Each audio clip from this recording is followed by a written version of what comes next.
Thank you for visiting ChristopherMedia.net. Christopher Media. Let's make some noise. Wait.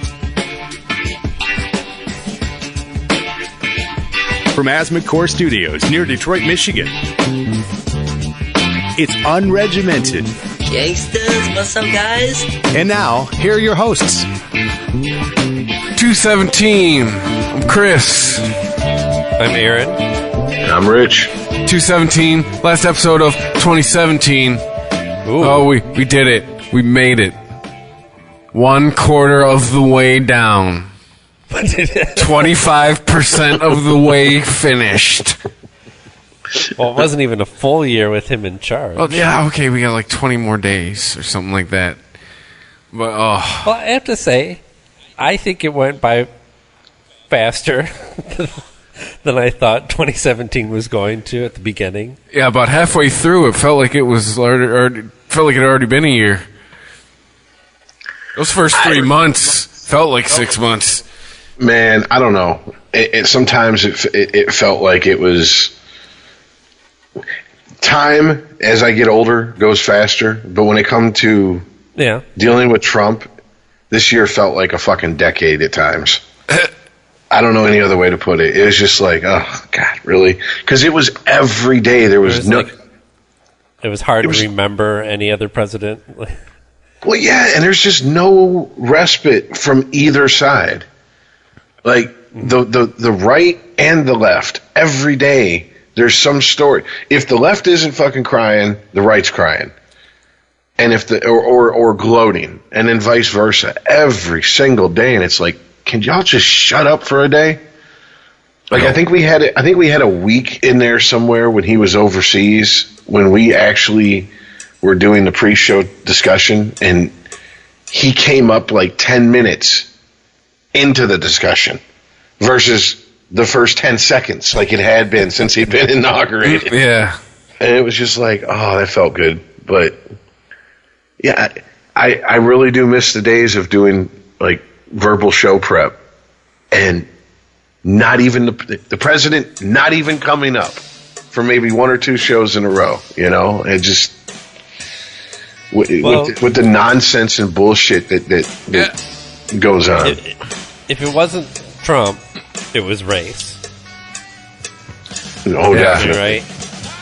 Yeah, or Trump and race, usually in a double whammy. You know, like the Charlottesville thing. A lot of crossover on that Venn diagram there. Yeah, I would say this year, this is the year we're definitely throwing the word racism around willy-nilly definitely jumped the shark, because that's not even a word that affects anybody hardly anymore. Now you have to go to calling people you disagree with Nazis to get someone pissed off. Don't forget white supremacists. That's the new hotness. Yeah. Oh, there was, what was the story that I was reading earlier? There was like a representative, I think, that was flying somewhere and bumped another passenger. And that passenger was went on to file a complaint against United Airlines for being bumped. And I think she was a representative, it was a black woman.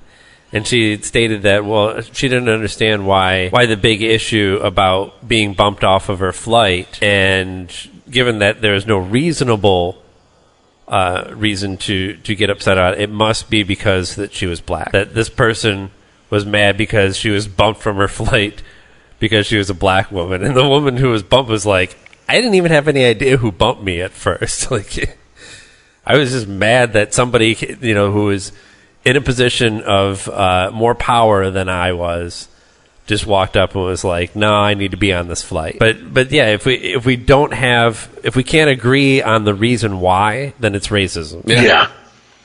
Well, we got nothing left. We got that. We want that ultimate Trump card. Oh, we can't even say that phrase has been ruined. Can't say Trump card anymore. Right. Well, I mean, even in these extreme cases of police shootings, you know, we can't agree on whether is it the way that people are conducting themselves, is the way that police officers are trained. Well, we can all agree that it's racist. I mean, even if it was, that doesn't solve your problem, because it's not just black people that are being illegally executed by cops. Yeah, Daniel Shaver. Nobody know. That is the biggest story nobody knows about. You know, I find it amazing that Charlie LaDuff, maybe because, and I'm not being facetious here whatsoever, he did the equivalent to an Ancestry.com thing where he had his hair, his DNA check. He had his DNA on file, man. That seems unlike him. Well, I mean, you're in the real system now. He's like, I mean, it's what 1/18th something black. So maybe this is the reason that when he came out It's on some and street cred. said, yeah, cops killing black people is a problem, but cops killing poor people is the real problem. Yep. He got zero backlash against him for that. Anybody else would have been tarred and feathered, no pun intended, for saying that. Seriously. They just strung them up on the cross. Yeah, they would a lot of people would willfully misunderstand that comment and It's that white privilege. saying that all black people are poor people. But he's absolutely right that It's class. it's 100% class, and race is involved. When you talk about, it's impossible to talk about class in the U.S. and not talk about race, and that's how race works its way into this. But it's not about whether the cops are racist or not. But that was just one example. Rich, you had a list that was going around Facebook or something of the. Yeah, it's a National Post article. I've never heard of the National Post before, but it seems to be, for an article found on Facebook, fairly even-handed, which is shocking in and of itself in 2017. And it lists the intro of the article it says whatever else 2017 is remembered for. There's no doubt it was a banner year for people accusing others of racism. And then here's where I think the absolute truth is. Left, right, black, white, or brown, the only thing people seem to agree on in 2017 was that everyone was racist except them. But, just to point out, I just looked up National Post because I wasn't familiar with them either. It's a Canadian newspaper. Oh, well, that's probably, there you go. We have to go outside of the country to find... Right. to find some even-handedness. But yeah, the list starts with... Because if this is a U.S. paper, this person would have been fired for writing this story. Yeah. If it's a right-wing newspaper, fired for being promoting white genocide. If it's a left-wing newspaper, fired for being an irresponsible white person by pointing some of this shit out. Yeah. Right. But yeah, the first thing on the list, and I have heard this online, and this is a big thing with the cultural appropriation crew, is hoop earrings are race. It's racist for anyone besides black people to wear hoop earrings. Now this is kind of tied to the. I'll just read the little blurb about it. It says everywhere from ancient Egypt to wall paintings to Marilyn Monroe movies to Swedish erotica, hoop earrings seem to have been a diverse international pedigree. But according to Australian Vice contributor Ruby Pivot, when white girls wear them, they are plundering Latin identity. Latin identity. As for many women of color... Oh, okay, I was going to say, I thought it was a Latin thing. As of many women of color before me, hoops play a large role in my self-preservation and expression. Describe an incident in elementary school when a fellow student stole her hoop earrings. I learned just how comfortable white people are with taking from other cultures, she wrote. Way to lambaste a whole race with just one example of a shitty person that you met. By the way, I know. By the way, in the spirit of this article, things that we didn't know were racist that now are, I'm playing some Kid Rock. Dog whistle racism. Yes, apparently now Kid Rock is, after this year, Kid Rock is now racist. No, I mean, because Is it racist for appropriating culture or racist because he's a dog whistle like his racist. music? Yeah, he's a dog whistle Right. racist. what I think is interesting is that, as the author points out, hoop earrings go back as far as ancient Egypt. So how is that a plundering of Latin Appropriating Egyptian culture. You know, but I mean, this of course ties in with I cannot remember the name of the organization, but it's the We Were Kings organization. The people that insist that I think the Black Israelites are part of them. The 5%ers, et cetera, et cetera. They insist that any culture in history that had any impact on the world, everybody was black in that culture. They even go so far as to claim that the founding fathers, like George Washington, were black.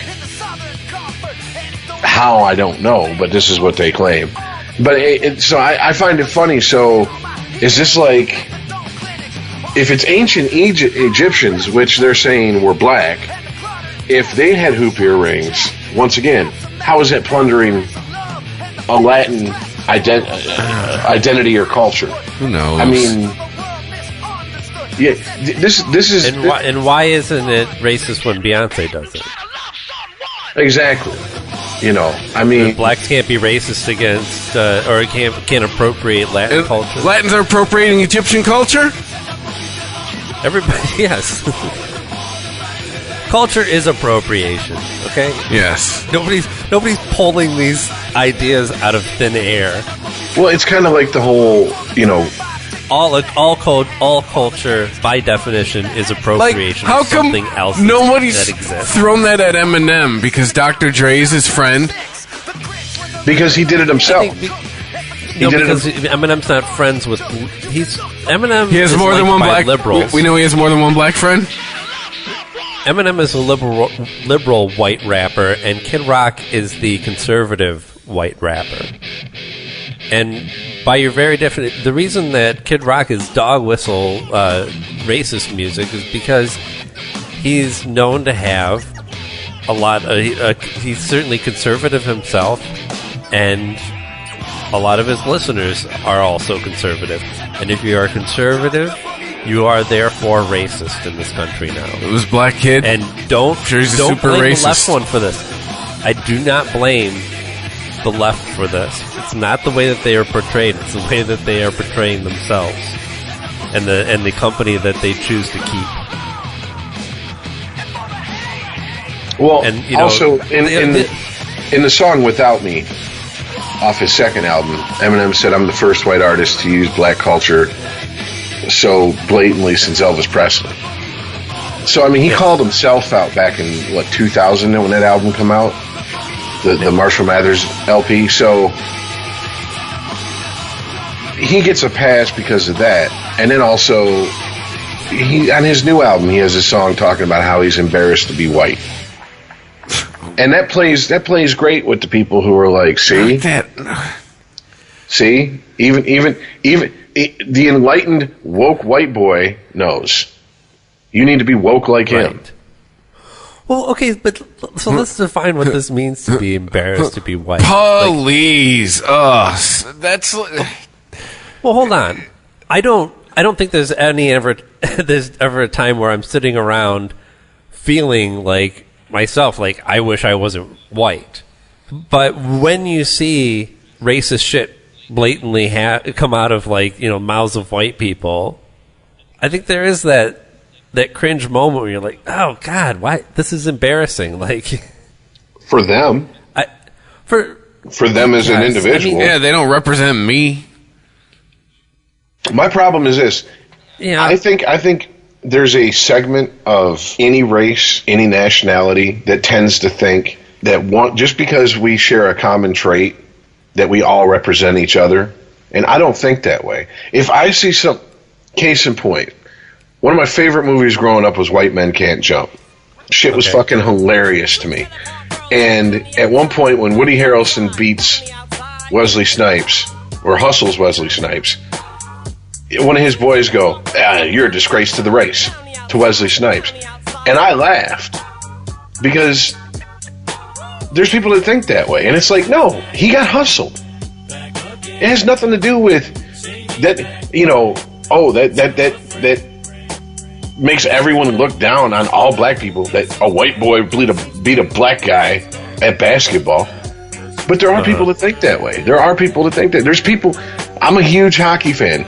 There are racist-ass hockey fans that see a black player whoop a white player's ass in a fight in hockey, and they're like, oh, there you go.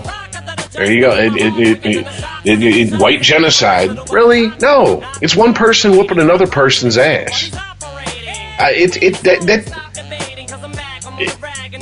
This mindset, this groupthink, this identity politics, hive mentality, tribal mentality that we've discussed on and off all year is bullshit. And this is where it leads us. It just teaches you, it's like nationalism. It teaches you to hate people you've never met. You carry around other people's baggage and act like it's yours. Fuck you. Okay? I got enough baggage of my own. I don't need baggage from people who I never met, who I'm not related to, who have nothing to do with me besides they existed 300 years ago and maybe were within a shade or two of the same color as my skin. Fuck that. I mean, and on top of that, these are the same people usually who group themselves together by skin color, race, nationality, whatever, who are the first ones to go, race is a social construct. Well, then, what is it then? If it's first of all, everything's a social construct. Period. Society, money, religion, love, everything's a social construct. Marriage, however you want to look at it. So if everything's a social construct, congratulations for pointing out the obvious. Now, what the fuck are you going to do about it? On top of it, if that's the case, stop bitching about things being a social construct. We know that. So I don't get this lumping I just don't get this lumping everybody in with everybody else just because they look alike. Yeah, and just because it is a social construct doesn't really change anything, does it? I mean, no.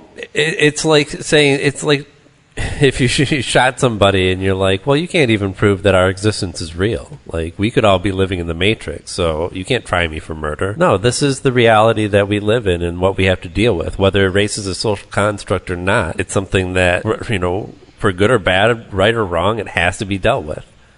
It's an issue. Well, I just go back to this. Donald Trump is obviously a white man. Now, do I think because Donald Trump's in the White House as president that means that my life automatically is going to be better? No. He might even be the whitest man. I mean... he's in the running. If it wasn't for all the fried chicken that he... I know, right? But no, seriously, like, I get that people are stupid as a group. They tend to be dumb because that group, the mob mentality, the group mentality kicks in. But grow the fuck up, all right? Oh, Obama, we won. We got one of ours in there. Really? Did Obama come to your house and wash your feet like Black Jesus? Did he send you $50 every week? Yeah. No. Now you know it. But there's people who just put the blinders on and go, well, we had one. We had one of us in there. Who's us? What us? Do you have Obama's phone on speed dial on your fucking phone? No? Then there's no us between you and him, you dipshits. I got Donnie John's phone number. On his campaign. I don't know how to get a hold of Donnie John. And yet, when Trump won, and it would have been, you know, whether it was Trump or any other white man, there's plenty of people in this country who are like, we're back! We did it! We're back on top. White man, yeah! Yeah, and gee, I can tell you for a fact, so many people I know growing up just prospered, especially people who needed any type of, you know, assistance, whether it be welfare or whatever, under Ronald Reagan and Bush the First. Boy, Their lives got so much easier. Get the fuck out of here. Yeah, right.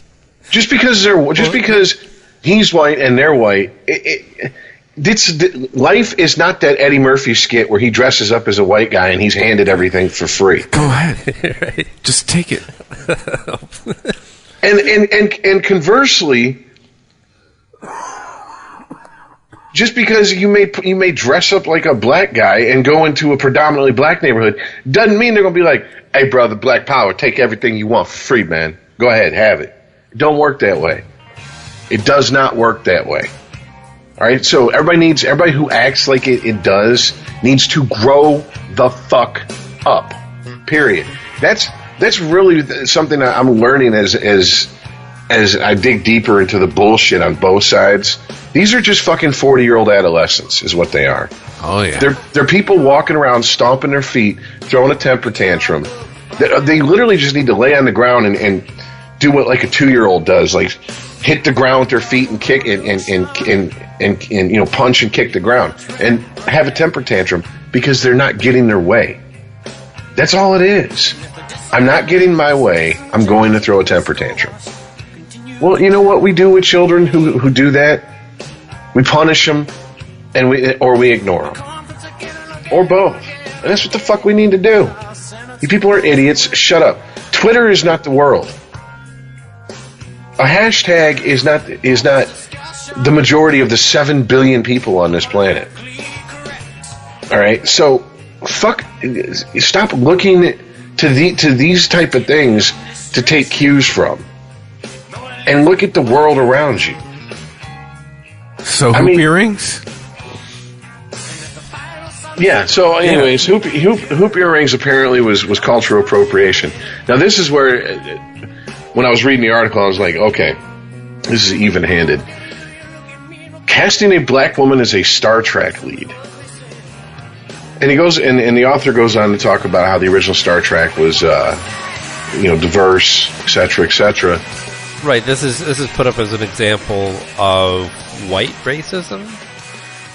Yeah, because apparently there was a choice group of alleged Trekkies decided to take it as a racial affront that they cast a black actress as the lead in Star Trek Discovery.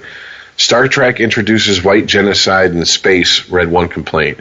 In response, the actress Shaniqua Martin Green told haters to key into the essence and the spirit of Star Trek that has made it to the legacy it is. To key into the essence and spirit of Star Trek that has made it to the legacy it is, and that's looking across the way to the person sitting in front of you and realizing that you are the same, that they are not separate from you, and that we are all one.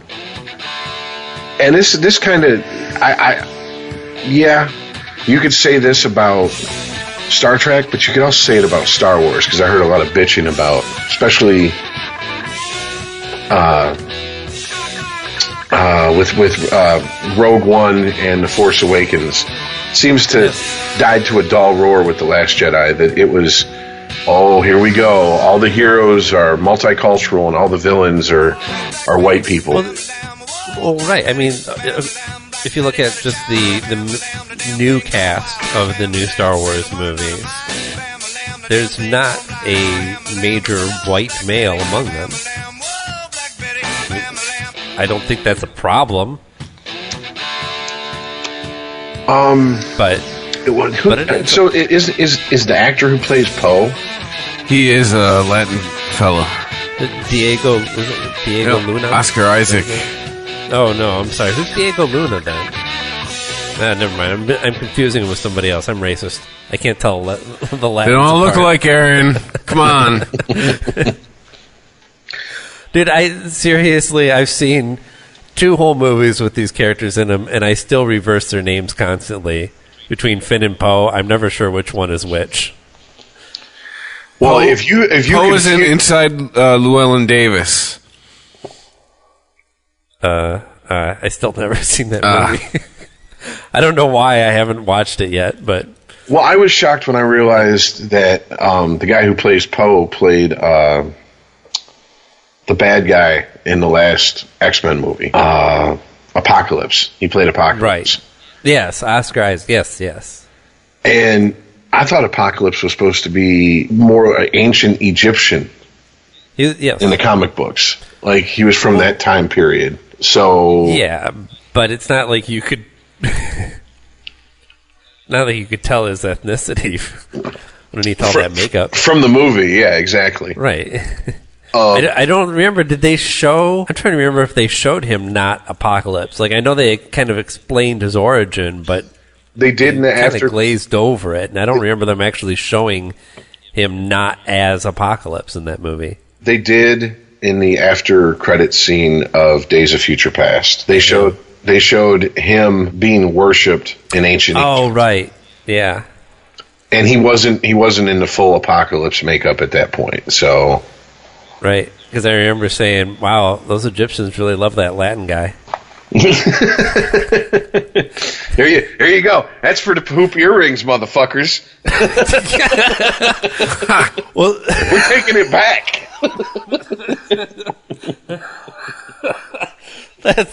that's canon. That's where they got the hoop earrings from. It was all Apocalypse is doing. I mean, to me, this is it's nonsense. It's Star Trek. Star Trek's always been There's so much- multicultural. Get the fuck over yourselves. If you don't want to, there's plenty of reasons from what I've read and clips I've seen to not like this show. On top of the fact that they put the show behind a paywall on Hulu or whatever the fuck. But really, there's a black lead character. Who gives a... who is it? What is that? Propecia. We need that Propecia drop. Who gives a fuck? You know what I'm saying? Is your ego that fragile that, like, if you don't see anybody on the show that looks like you can't identify with any of these characters? You know what offends me more? The way the Klingons look. Because they don't look anything... in the new one? Yeah, they don't look anything like the original series Klingons, and they don't look anything like the movie and Next Generation Klingons. But this is supposed to be 10 years before the original series. How many fucking times are the Klingons going to evolve in the span of a generation or two? Like, what do they live next to Klingon Fermi too? I mean, what the fuck is going on with the Klingons? It is kind of interesting. Over the last year, it seems to have blown up. Not that it's just exclusive to 2017, but we got to see a lot more of the nerds come out of the closet, the deep nerds, right? And I think a lot of people were kind of shocked to see that there was the same percentage of backwards thinking racist amongst nerd culture as there was the rest of America. Like, we were supposed to be more progressive. No, we're just Those racist nerds. Right, nerds are nerds. They're not progressives, or they're not liberals or conservatives. I think you have the same kind of separation as you do anywhere else in the U.S. But we also saw a lot of people seem to kind of really vocally take ownership of certain parts of nerd culture, and that's what you're talking about with Star Trek. The reason they're so upset about it is because they're so invested into Star Trek. Or there's people that are they have like 25,000 signatures on a petition to remove The Last Jedi from canon. Jesus God. Like, what does that even mean? Because we haven't invented time travel yet? If we had time travel, this petition would like go back in time and stop the production of this movie. Okay, we have a time machine, guys. Are we going to go back and kill Hitler? Are we going to go back and witness the birth of Christ and see if he's real? No, we're going to go back and kill Ryan Johnson as a baby. All right, let's do it. Right. I mean, get the fuck out of here. Come on, man. But I mean, You wouldn't stop the That's Phantom Menace before The Last Jedi? Hey, the Phantom Menace led to Attack of the Clones, which gave us Natalie Portman in them white pants. So I'm what? okay with it. I'm okay with that. I loved her in those white pants too, but that movie could have been an hour shorter. But anyway. but it's the same type of mentality that I saw when I was a kid, where you bought a Nirvana album and the only record they had out was Bleach, and then when Nevermind came out and they were all over the radio, you're like, fuck those guys. You can't see it for what it is because you're you have too much of your personality, your being wrapped up in this piece of fiction. You know, I love the fuck out of some Star Wars, but I don't give a fuck who's in it. And if they really make a horrible one, I'm just going to, or they really just start making horrible movies, I'm just not going to go see them. Fact of the matter is, all these people that are out there complaining about this all paid to go see the movie. I mean, look, so Disney's like, I already got your money. You can have your petition. Like, I don't.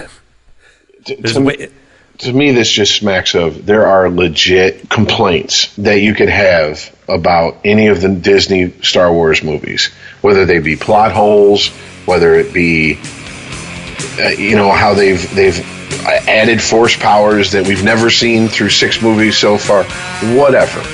And then there's this bullshit, and it has nothing to do with anything but. Stop tying your self-esteem to fictional characters on a goddamn screen that's projected.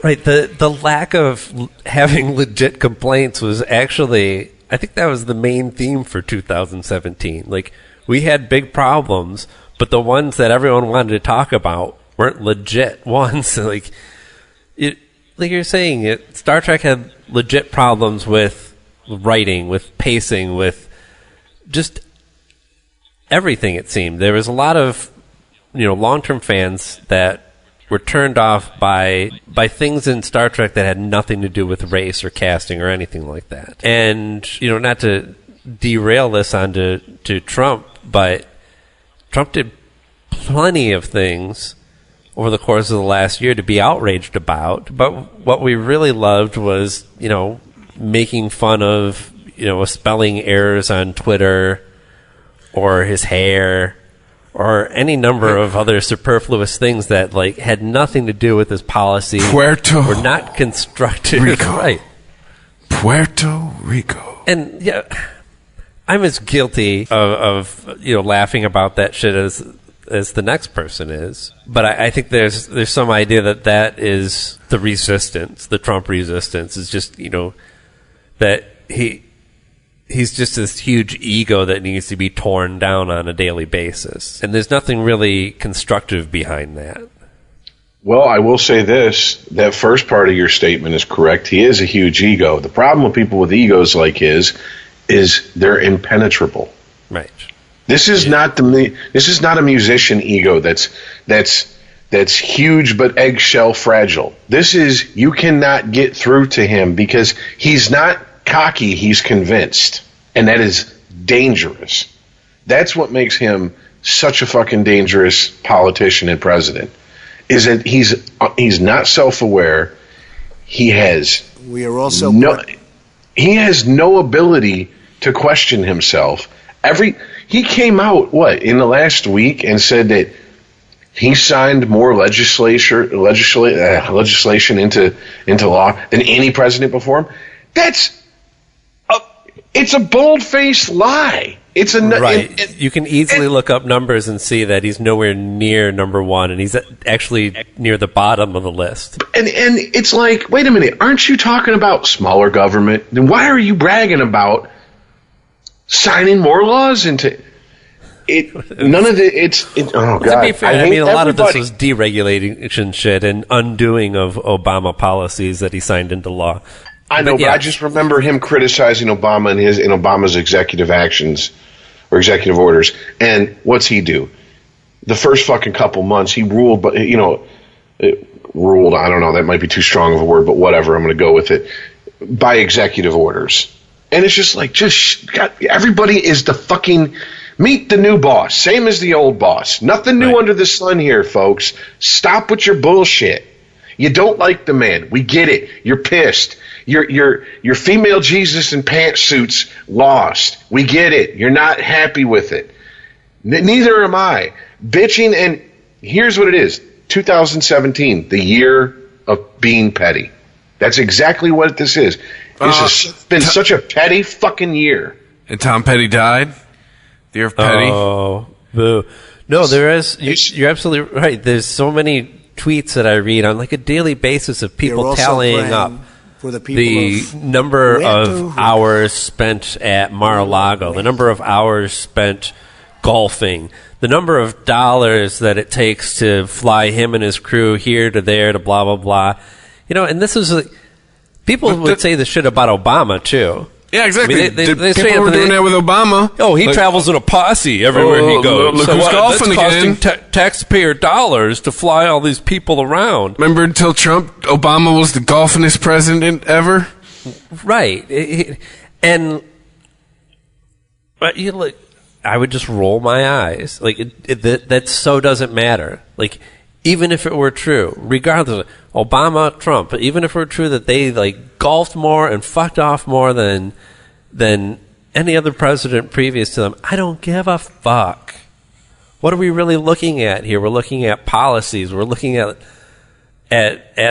laws and the way that they conduct themselves on to the rest of the world. These are the things that are important about our leaders. I could give a fuck who's golfing when. Yes, it's true that Trump has a whole Twitter history of criticizing Obama for golfing too much and then goes on to golf more than him. So what? That doesn't win you anything, does it? It goes back to what we talked about when Todd was on the show. All right. Even if they get the smoking gun, there's no guarantee that's going to get him out of office. If you don't want Trump in office anymore, get off your dead ass, close the Twitter app, close the Facebook app, get off Tumblr, and go fucking vote and get his ass out of office that way. Period. That's it. This bullshit easy fix we want. One shot, one kill, he's out. It doesn't. That is a fantasy, right? They impeached Clinton. What good did it do? He didn't step down. They didn't hang him from the fucking gallows. He finished his fucking second term. Get the fuck over it.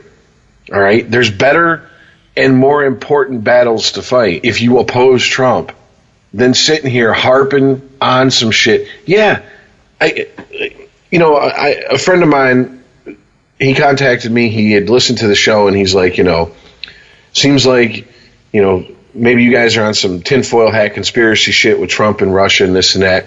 I said, look, here's the deal, man. It doesn't fucking matter.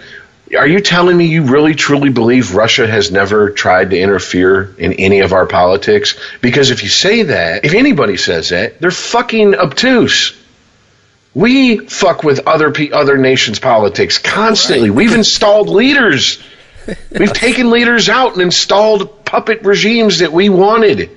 That's the games that the superpowers in this world plays. That's what, isn't that a big part of the Pentagon Papers? That movie, The Post, that's out this weekend. That's about the Pentagon Papers, and talks about us meddling in Vietnam and basically causing the conflict that we ended up losing.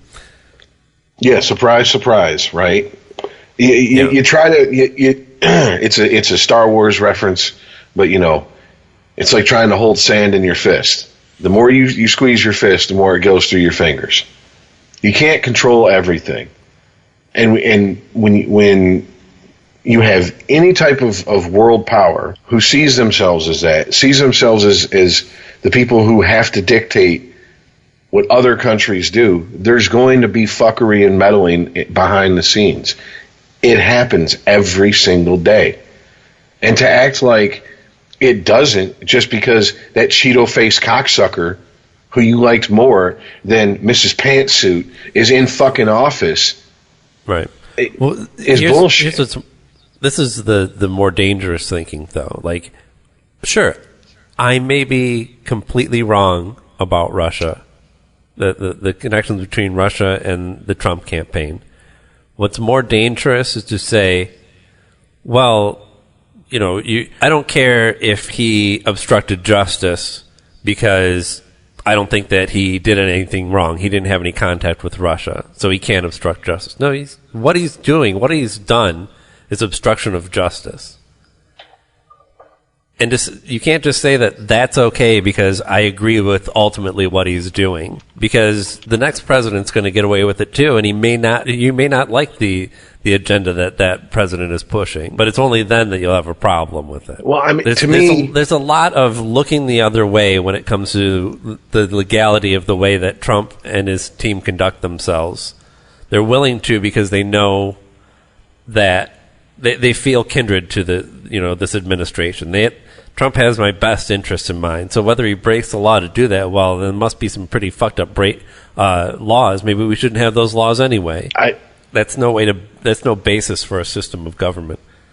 I get the concern you have, but to me the bigger threat goes back to what Khrushchev said in 56. I mean, we're almost talking 70 some years ago now.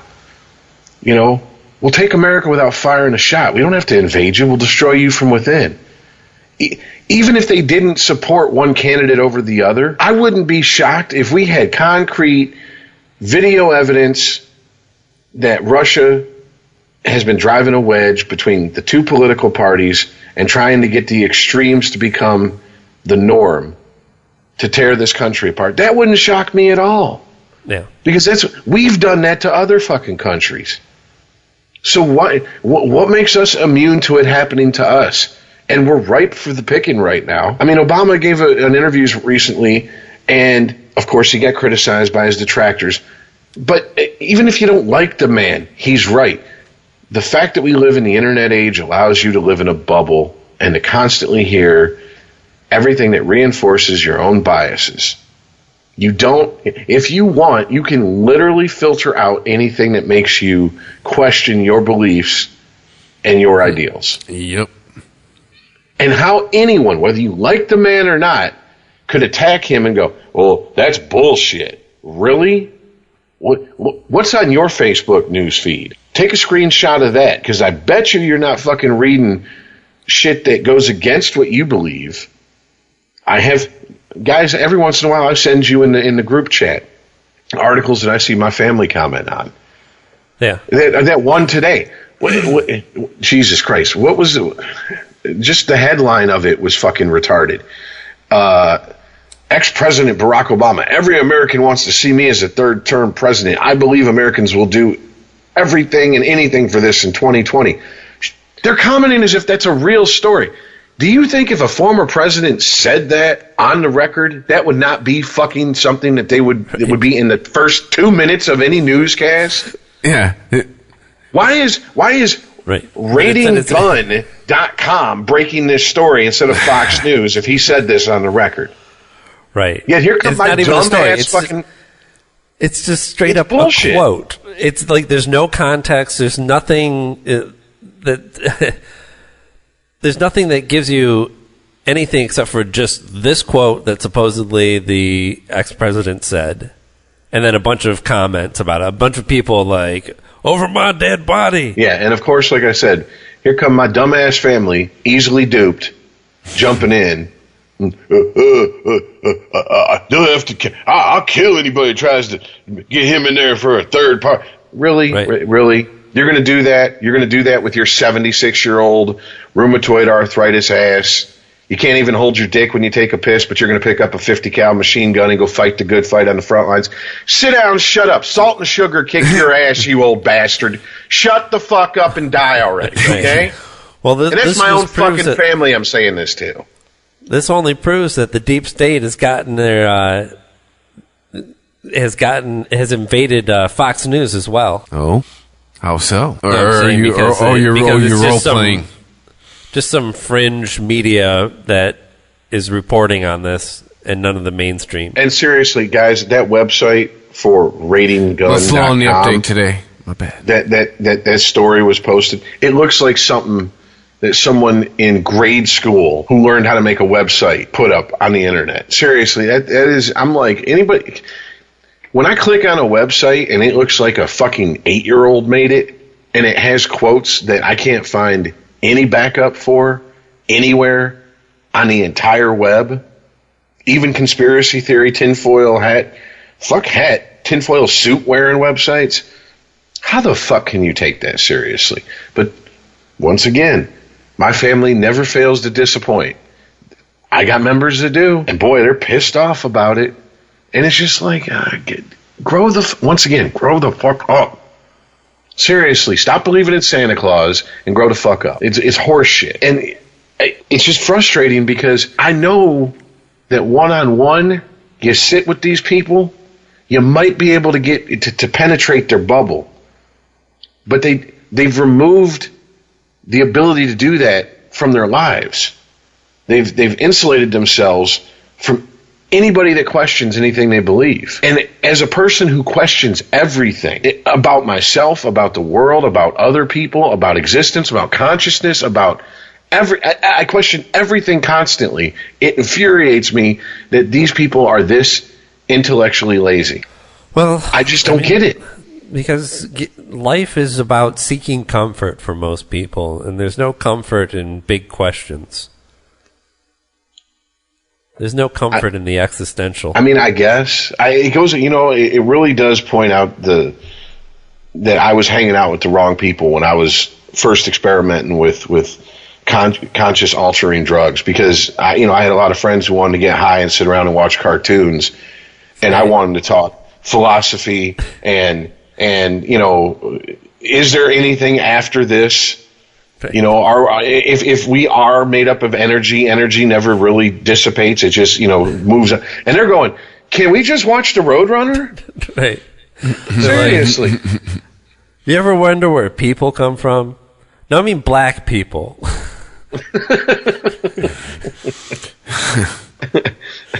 Anyway. But, so I think we got 2 through the list. Was there more? Okay. Yeah. Now this one, I don't necessarily, because it is a Canadian site, I don't really remember this being a big deal, but I think this falls back under the cultural appropriation bit. Apparently quoting Beyonce lyrics was racist. Back when she was a contender for the NDP leadership, Manitoba MP Nikki Ashton tried to galvanize her supporters with a hip-hop culture reference. Like Beyonce says, to the left, she wrote in a tweet, even making sure to include the accent on the singer's name that most Americans omit. Black Lives Matter Vancouver, however, soon chimed in with a note saying that appropriating black culture is not intersectional feminism. That's interesting because... So you're not allowed to quote song lyrics? Didn't Hillary quote Beyonce? Did she get the same type of backlash? I'm not sure if she quoted Beyonce. Wasn't Hillary telling them to put a ring on it? I remember a very cringeworthy photo opportunity between her and Mary J. Blige, where Mary J. Blige sang to... Yeah, that was... I felt so weird watching that. Yeah, and I mean, I like Mary J. Blige, but I was like... Why are you singing to the white lady? Why are you singing the white grandma? Yeah, it was almost as cringeworthy as when Hillary was on Ellen doing the nay-nay and then dabbed at the end. And I was like, oh boy. Remember how she was talking about she carries around hot sauce in her purse? Oh my God. You do not. You are a 70-year-old white woman. I mean, granted, you're from the South, so it's possible. It's not probable. But anyway. I just... there you go, Hillary. There's your post-politics career. I voted for her, by the way. You can replace the Frank's Red Hot woman and say that you put that shit on everything and then dab at the end of the commercial. There you go. Yeah. But, yeah, apparently... so you can't quote song lyrics anymore? Yeah, that's... you can't do that. And he goes on to say that... Nikki Ashton immediately deleted her tweet in the name of racial justice, and then she lost the leadership race, by the way. Can we delete her in the name of regular justice? Now, this one I do remember a little bit about. Apparently, Dr. Seuss is racist. And it says, like many American illustrators from the 20th century, Theodore Seuss has an extensive catalog of drawings that did not age well. Big lip, buffoonish characters of black people in wartime propaganda featuring buck-toothed, scheming Japanese. But as a children's author, Dr. Seuss, many of his most popular stories, such as The Sneetches and Yertle the Turtle, were anti-racism fables. Nevertheless, the First Lady, Melania Trump, sent 10 Dr. Seuss books to a Massachusetts elementary school in September. The gift was publicly rejected by librarian Liz Serio. Many people are unaware that Dr. Seuss's illustrations are steeped in racist propaganda, caricatures, and harmful stereotypes, she wrote in a reply. The letter also included links to academic papers claiming that the Cat in the Hat is not a cat, but a racist minstrel show stereotype. Now, Is the Jolson in the hat? Little twist on this story.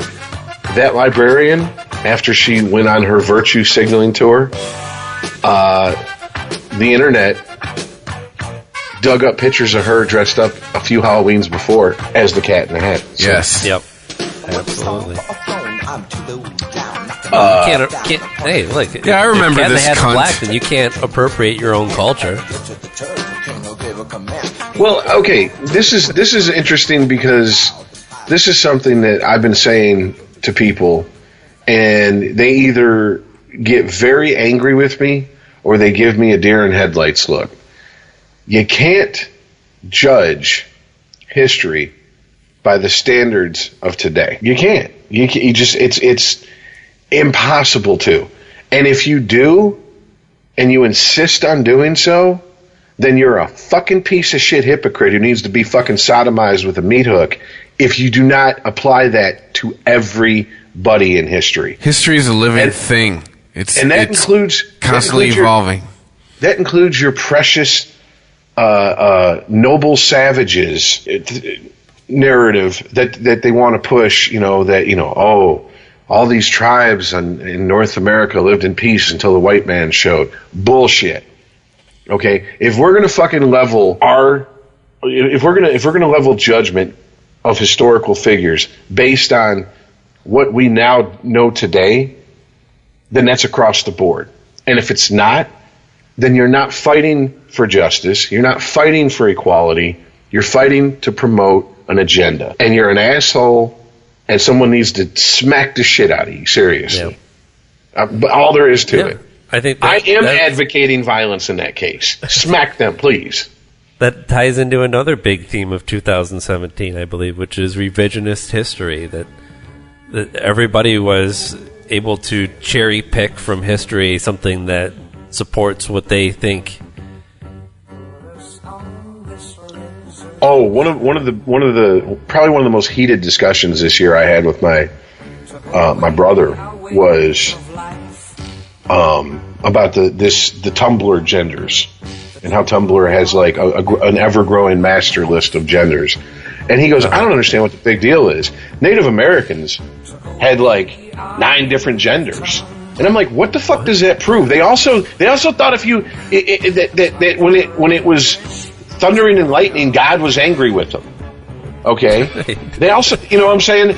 The first time they saw a camera, they thought when someone took a picture, it stole their soul. Wait, are we supposed to believe that bullshit too? Oh, no. Once again, you want to cherry pick what you like, what you don't like. How Christian of you. And he didn't like that very much, being compared to a Christian. I was like, well, that you rail against Christians for doing the exact same thing with their version, their book of the Desert Trilogy. So why don't you fucking do the same thing against people who pull this? Do I need to go get a mirror and show you the people who are doing this? And I just, once again, stop the hypocrisy. If you can't do it across the board without tripping your own argument up, then get a better argument. What happened to that? What happened to going, wait a minute, I just tripped up my own argument. Maybe I need to revise my thinking on this. And this goes back just to start following other different people on Twitter and read a news source that already conforms to your beliefs. I mean, this goes back to That's something a much more comfortable route. You know, we covered more than a few times in the last year on this show. At some point, rethinking your stance became weakness. Saying, my bad, I was wrong, and correcting yourself became akin to like letting someone fuck your wife while you sat in a corner using your own tears as lube and jerked off to it. Hence the whole cuck insult. I mean, this insanity is what it is. If these are the people who say we need to have a more scientific society. Well, you're not acting very scientific, and you're not putting the scientific method to use when it comes to your own thinking now. So what happens when science starts flying in the face of your beliefs? Are you going to call them hate facts and just call it a day? Because this is the way science works. Science has no agenda. Facts don't care about your feelings. Hate Period. science. So it's maddening, and I don't understand. There's nothing wrong. It's admirable when you find yourself in the wrong to go, I'm sorry, I was wrong, and correct the behavior. Isn't it? Or am I just lost on this? Am I on an island over here? I thought it was. There's no room for forgiveness. I mean, Aaron, if I did something that really hurt you, maybe not physically or emotionally, but like fucked you over financially or something, even if I didn't mean to do it, and you pointed it out, and I just said, oh, well, not my problem, rightfully, you'd be like, man, fuck you. At least in my book. I mean, even if I couldn't fix it, if I went, oh, dude, you know what, I'm so sorry. I didn't realize that was going to affect you in that way. To me, the least I could do is give you an apology and do my best to be aware that, yeah, everything you do has consequences. And you might affect someone negatively without realizing it. I mean, we have laws on the books in this country that punishes accidental murder. It's called manslaughter. I didn't mean to kill him. Yeah, but you still did, right? We're not going to put you in jail for life. But you took a life because you were being careless. And in our society, that means you got to pay for it. Sorry. All there is to it. Bottom line. But yet, it's like, oh, you can just willy-nilly do whatever. And, well, I don't care about the wake of destruction I left in my path. Doesn't matter to me. I mean, it's the equivalent of opening the door and throwing a grenade in a room full of people and shutting the door and going, well, I didn't see what happened, so I'm just assuming everything's fine. How's it going, everybody? It's just amazing. It really does seem like, in a lot of ways, we're regressing as a society. And I don't mean regressing, well, I do kind of mean regressing as far as racial issues, et cetera, because we're becoming more and more obsessed with them at the same time as we're trying to say out the other corner of our mouth that race is a social construct and it shouldn't matter, and et cetera. But what I mean, like, we're getting more and more childlike. And I'm not sure if this goes back to what we were talking about with Todd, or if this is just the nature of the more technologically advanced we get, the less adult we have to act. I mean, we're allowed to be petty children now, and it's encouraged. Yeah, I think I was listening earlier today to David Brooks. He gives an annual kind of speech of the state of things, and he's talking about the U.S. as kind of an aimless nation ever since the end of the Cold War. Whereas, like, if you look at the example of World War II, World War II is something that the nation was able to eventually, once we all got on the same page of we have to be involved in this, we were all together on, right? Everybody had to make some sort of sacrifice, even if they themselves or the family members didn't serve. They were going without something in order to make sure that the troops had the supplies that they needed, the weapons that they needed, you know. And even post-World War, there was a sense of, you know, rebuilding. There was another coming together of how to remake the world.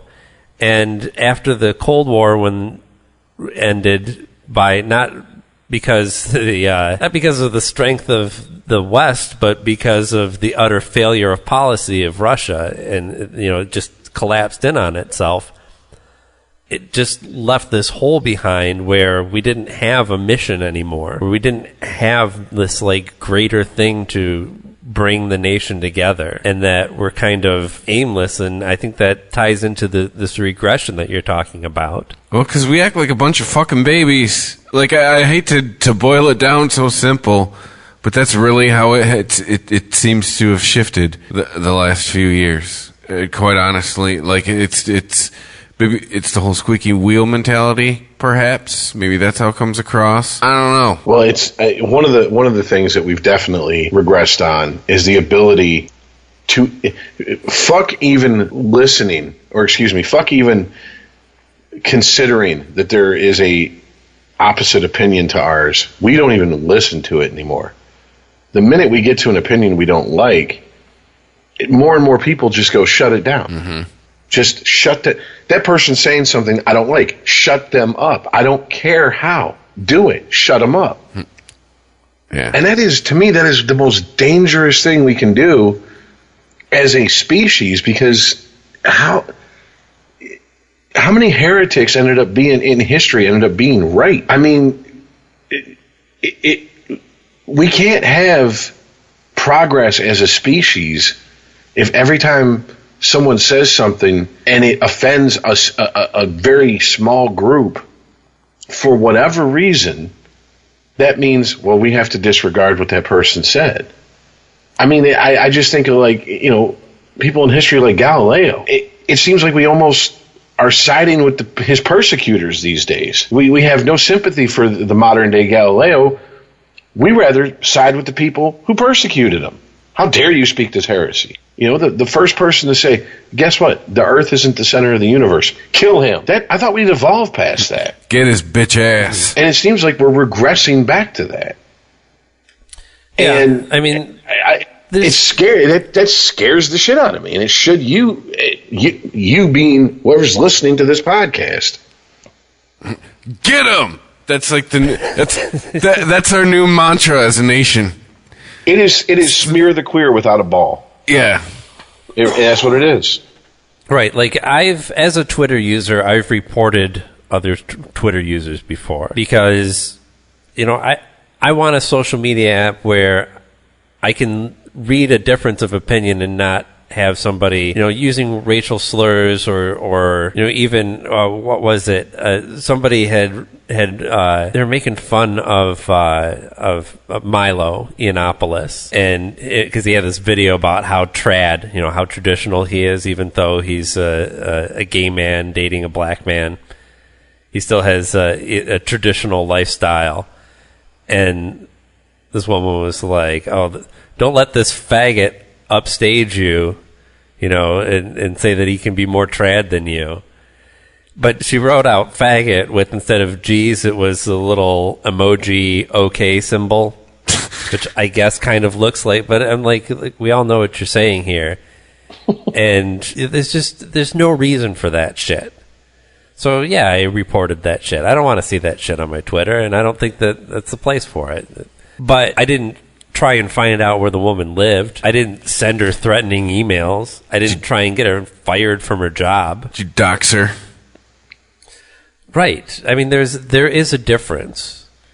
You know, that there's a sweet spot that takes some, you know, challenging thought to find, to not just go, oh, well, you know, I am as a liberal and somebody who's anti-Trump, I'm just going to watch all MSNBC. Oh man! Well, you should never. If I'm never a Trump watch. supporter, I'm going to watch all Breitbart. I'm going to read all Breitbart news and watch nothing but Fox News. It's not healthy to do either. Right. There has to be some sort of middle ground there where, yeah, I mean, everybody's going to control what they intake as far as information, and you have more control and more information out there than ever before. It's that it takes actual effort to take in multiple sources and have to critically think about it, you know? So where are we even at on this list? Well, the next one, I don't remember this one at all, and I'm going to need help with the gentleman's name.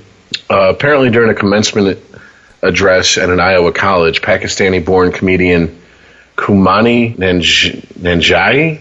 Oh, come on. Oh. Kumail Nanjiani? Yeah, fucking what's his nuts? I recognize him, but Kumail Nanjiani? I think he's on the Big Bang Theory, isn't he? No, he's fucking, what's his name? He's Guilfoyle's buddy. Oh, what's his name? Oh, yeah. Silicon Valley. Yeah. Oh my God! The fuck is his name? I just compared The Big Bang Theory to Silicon Valley. Oh, shame. I know. I need to get naked and walk down the street while people ring bells saying shame for that. Shun the non-believer. Anyways, he advised graduates. Now remember, he's a comedian. He advised graduates to have sex with an immigrant. The talk also included imploring the crowd to get out of their bubble and understand those different from them. Don't disregard opposing viewpoints. Listen to them. Absorb them. Oppose them if you feel that they are wrong, but allow them to affect you.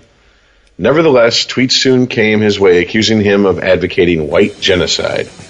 I'm being accused of promoting white genocide, so to clarify, doesn't have to be straight sex, and people can come in or on any agreed upon place.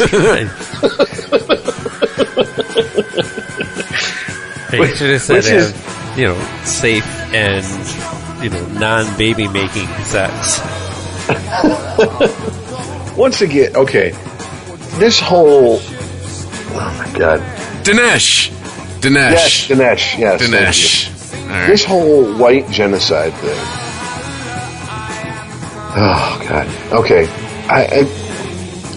I'm sorry. Aren't white people still like 60% of this country? Yes. So, okay. So the census statistics say. But those are hate facts as well. Every once in a while, I'll see a post of some white chick, and it'll be a picture of her with her black boyfriend or Latino boyfriend or whatever, and she's doing my best to get rid of white people. And it's like, bitch, you can't be a big enough pincushion to get rid of white people. Your vagina would cease to work before you could breed enough people of mixed race, but before you even have a 0.0000001% of an effect on getting rid of white people. So fuck those people. Really? People actually say that? Oh my god. Oh yeah. Well, and then on the flip side, shut the fuck up, white people. Just shut up. You're not living in reality if you think that you can that you can outfuck another race into a genocide. That's not how genocides work. Like, you have to actively kill people. That's genocide. You have to get a government together and say, we're all going to prosecute and kill this other group of people. That's a fucking genocide. The fact is, numbers don't lie. It's only a matter of time before white people are a minority. But so what? Till then, live it up, everybody. You want it? You're white and you don't want to be a minority. Move to Switzerland. Right. Move to one of those Bjorg countries. Yeah, move to Scandinavia. Okay? Yeah, move to Canada. How about that? Newfoundland. Go there. I don't know. Canada's going to be just as mixed as the U.S. will be. Oh, that's coming up in this article. But okay, let's hear. I didn't realize that was. Well, this one. There's one before it. It's this one. I'll just read it and then I'll get you guys' impressions and I'll give mine. Making fun of Southerners. While at a reception at the Oregon Bach Festival, two men were making fun of the South. Acclaimed British conductor Matthew Halls was speaking to his friend, a black Florida-born man, Reginald Mobley, and briefly attempted his impersonation of a Southerner. "Do you want some grits?" said Halls. An unidentified complainant heard the exchange and swiftly got Halls fired by falsely reporting that the conductor had been mocking Mobley's race. In a subsequent statement to the Telegraph, Mobley unequivocally said the exchange had not been racist and noted the irony that nobody had even bothered to ask him, the supposed victim of the comment. Thank you. Stop being offended for other people. My voice has been taken away in a conversation about race that involved me. And technically, that's racist, he said. I'll stop you when you're wrong, Mobley, okay? Look, is it fucked up in that it's a double standard that to a lot of people you can goof on rednecks and do a Southern accent and make them sound stupid, but yet if you do the same thing and you do like a black accent, an urban accent, then that's horrible. Yes, it's a double standard. And to me, look, it's like comedians. Let comedians try to be funny. If they fail, who did they hurt? Nobody. Someone that makes a joke and it falls flat, it's a joke that fell flat. It's not the end of the world. Everybody calm the fuck down. But to me, the deeper issue on this is exactly what was said at the end. That people who weren't affected, who weren't being talked to, overheard this, got offended on the behalf of someone else, and without even consulting him, started tilting at windmills over this. And that is, to me, the irony of these quote-unquote white allies on the left who speak, apparently, according to them, for everybody. And I don't understand. How do you consider yourself woke and enlightened, yet you're talking over the people that you're trying to give a voice to? We saw a lot of this come out of the Me Too movement as well. Like Al Franken's first accuser, he apologized. So that, obviously, what I said was taken incorrectly, or I acted inappropriately, and I apologize. And she was cool with that. And there were a lot of people who were like, no, you're not cool with that. Like, no, I am actually cool with that. Okay, well then, I'm not cool with it. What the fuck difference does it make? It didn't happen to you. Who gives a hairy rat's ass? You're not allowed to be cool more offended than the people involved. Like, isn't that the metric? Or it should be if it's not. To me, yeah, it seems like, once again, childish and counterintuitive. If you're trying to be woke and all this shit, yeah, I know. It's just, I can hear people reading this article and agreeing with the points that are goofing on the right, going, this article is really woke, but then getting pissed off about the points that goof on them. But no, why woke anyway? I mean, it's not even a word. You can't be woke. You're awake. It's one of those. It's one of those words that seem like, first of all, it's being attributed to black culture, and I'm like, no, that's more of a Southern thing, because that's how my family from down south. Hey, go woke him up. Is he woke yet? Yeah, he woke yet? It's like, yeah, I was asleep, not asleep. I was asleep. That's how much. Okay, I have my cousin went and got the whole DNA thing done. No black people in our family, at least on my dad's side, and they all talk that way.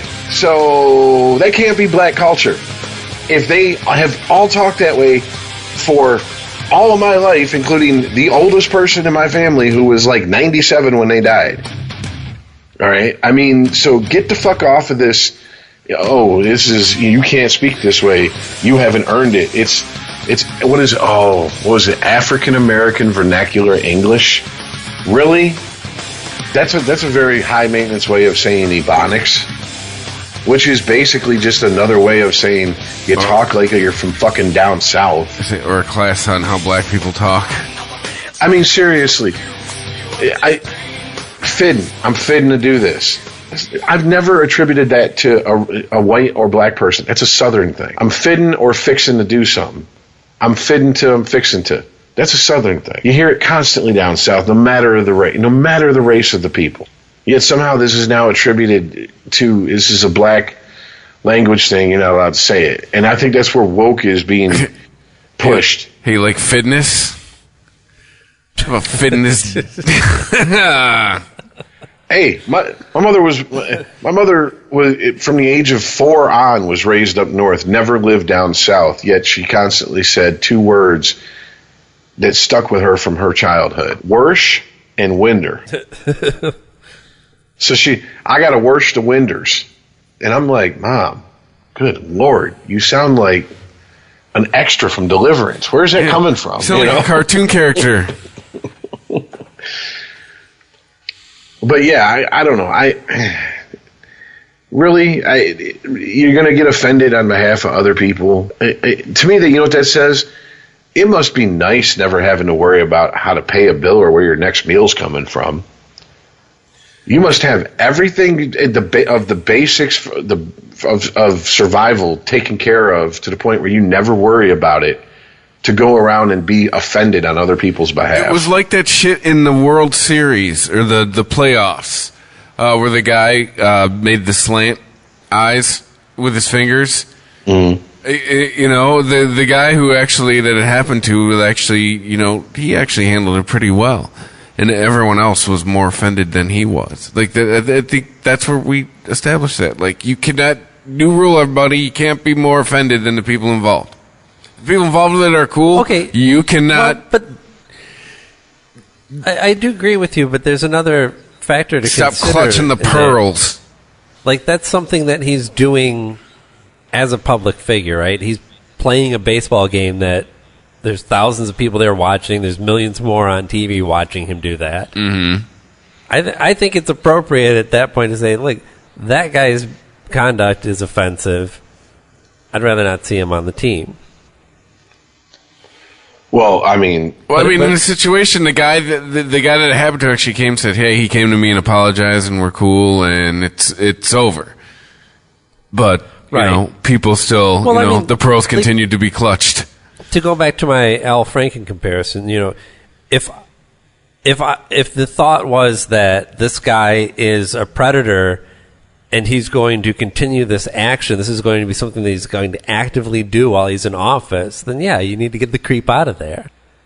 And if, conversely, if this was like somebody, you know, snapped a picture of him doing that in the locker room, or there's some old story of him doing the Chinese eyes thing, and you wanted to get him off the team for that, like, no, that's not really appropriate. But if he's going to do it, I mean, I assume, like, professional baseball games are televised, all of them, right? So he's doing this on TV. Well, first of all, if you didn't see it, some of the stories made it sound like he went right to the pitcher's mound, right up to him, did it to his face, and then walked off. He somehow pulled out that big triangle hat. Yeah. He had a gong with him, a little tiny gong. He walked up and he put the big fake front teeth in and the big glasses. Yes. Yeah, it was like, oh, the asshole. Did his best Jerry Lewis impression. Yeah. It wasn't that. It was fucking... He basically, the pitcher on the mound looked at him in the dugout, which if this wasn't a playoff game, I doubt the camera would have been on him in the first place. So unless you saw it from the stands, you know what I'm saying? Most likely it had just been an exchange between two players. And he did it at the guy and he pointed at him. Right. All right. Now, here's the thing. This wasn't a white guy that did it. This was a guy who, born and raised in some Latin country, who, God knows what the fuck, It was brown on yellow crime. Well, what I'm getting at is, God knows what kind of conditions he was in growing up. You can't apply, once again, this is kind of like, this is that sneaky racism of the left. You can't apply the standards that if you were born and raised in America to someone who maybe doesn't even speak English and doesn't fully understand the nature of race in American culture. I mean, there was a story a couple years ago we covered on Sporgy where you had two guys who went to college together and ended up on the same football team. One was black, one was white. And they called each other nigger all the time as a term of endearment. And no one on the team had a problem with it because everyone understood the context because these guys were tight, according to both of them, tight as brothers. It was reporters who got offended when they heard it. And they tried to make this big deal and blow it up and turn it into this big thing. And both these players were like, if we don't fucking care, and it's something that we say between us, what the fuck are you upset about? And, I mean, who knows the context of what he did it in? I don't know. And to assume that I do is just as bad to me as assuming that, oh, it was no big deal. But to assume it was meant, they could know each other. Who the fuck knows? I don't know. They never explored that side of the story. It was just instant outrage. We're angry. Go on Twitter. # he's an asshole. Really? I mean, once again, context only matters to these people when they want it to matter. And that's bullshit. You don't get to pick and choose when context matters. It either matters or it doesn't. Well, context matters, and so does the situation. I mean, look, it's generally frowned upon that a white person use the N-word, certainly, but it's not all cut and dry, and there are plenty of situations where white guys use it towards black men, and if there's a relationship there and an understanding, then there's not a problem. But when you say that, regardless of who you're speaking to, if you're saying it out loud so that other people can hear you, that's a different context. Yeah, but it's the same way. It's the same way that I have a friend who I grew up with who's Jewish. Uh-huh. And whenever, we would be at parties and he'd, hey, is Rich here? Yeah. Is he drunk? Well, of course. Well, of course that fucking Mick is, that plastic patty. All that motherfucker wants to do is get drunk and fight. And I'd be like, look here, Perch, I'll take your ass to the train tracks and put you on the fucking train. All right? And your people don't fare well on train rides, so I don't want to fucking hear it. And we'd laugh because we knew no one was offended. No one was offended. And if someone who has no idea who the fuck we are, no idea of our relationship to each other, court of the mall. Yeah, sometimes. Well, I mean, but here's the thing: we're not yelling it, we're not screaming it at each other, so everybody can hear it. It's a conversation that, unless you're eavesdropping on a conversation, you don't fucking hear it. Yeah, I mean, I had a Jewish friend. We would constantly make fun of the length of his foreskin. Talk about, oh, your foreskin's so fucking long, dude. You're not even a real Jew. Shut up. If you can cover a doorknob with your foreskin, you ain't Jewish. But no, I mean, and it's it's the same as my one buddy and his brothers. I grew up with them. They're half black. And they come over to my mom's house and they look around and they're like, God damn, Miss Jama, you got old black woman taste. Not even black woman, you got old colored woman taste. Everything's gold and glass and like animal print, and my mom would just laugh, and no one got offended. No one was upset. And I mean, this is once again the lack of sense of humor on these people, and the lack of understanding that humor is subjective. Yes, and just to go, I'm offended, so everybody should be offended. Get the fuck out of here, man. It's tiresome. It's exhausting. I mean, look, if I said it to you, situations where there's a relationship and an understanding, that you can't. That's why I'm saying, like, certainly there's not like just hard and fast rules about what you can say to another person. But if you want to talk about the behavior and language that happens in the public sphere, I mean, I think you have to be ready to take your punishment, basically. If that's whatever happened to I know it when I see it. What does that mean? That's about porn. Yeah, but can't you apply that to a lot of things, like something like this? Like situation like... Well, that's not... No, hold on.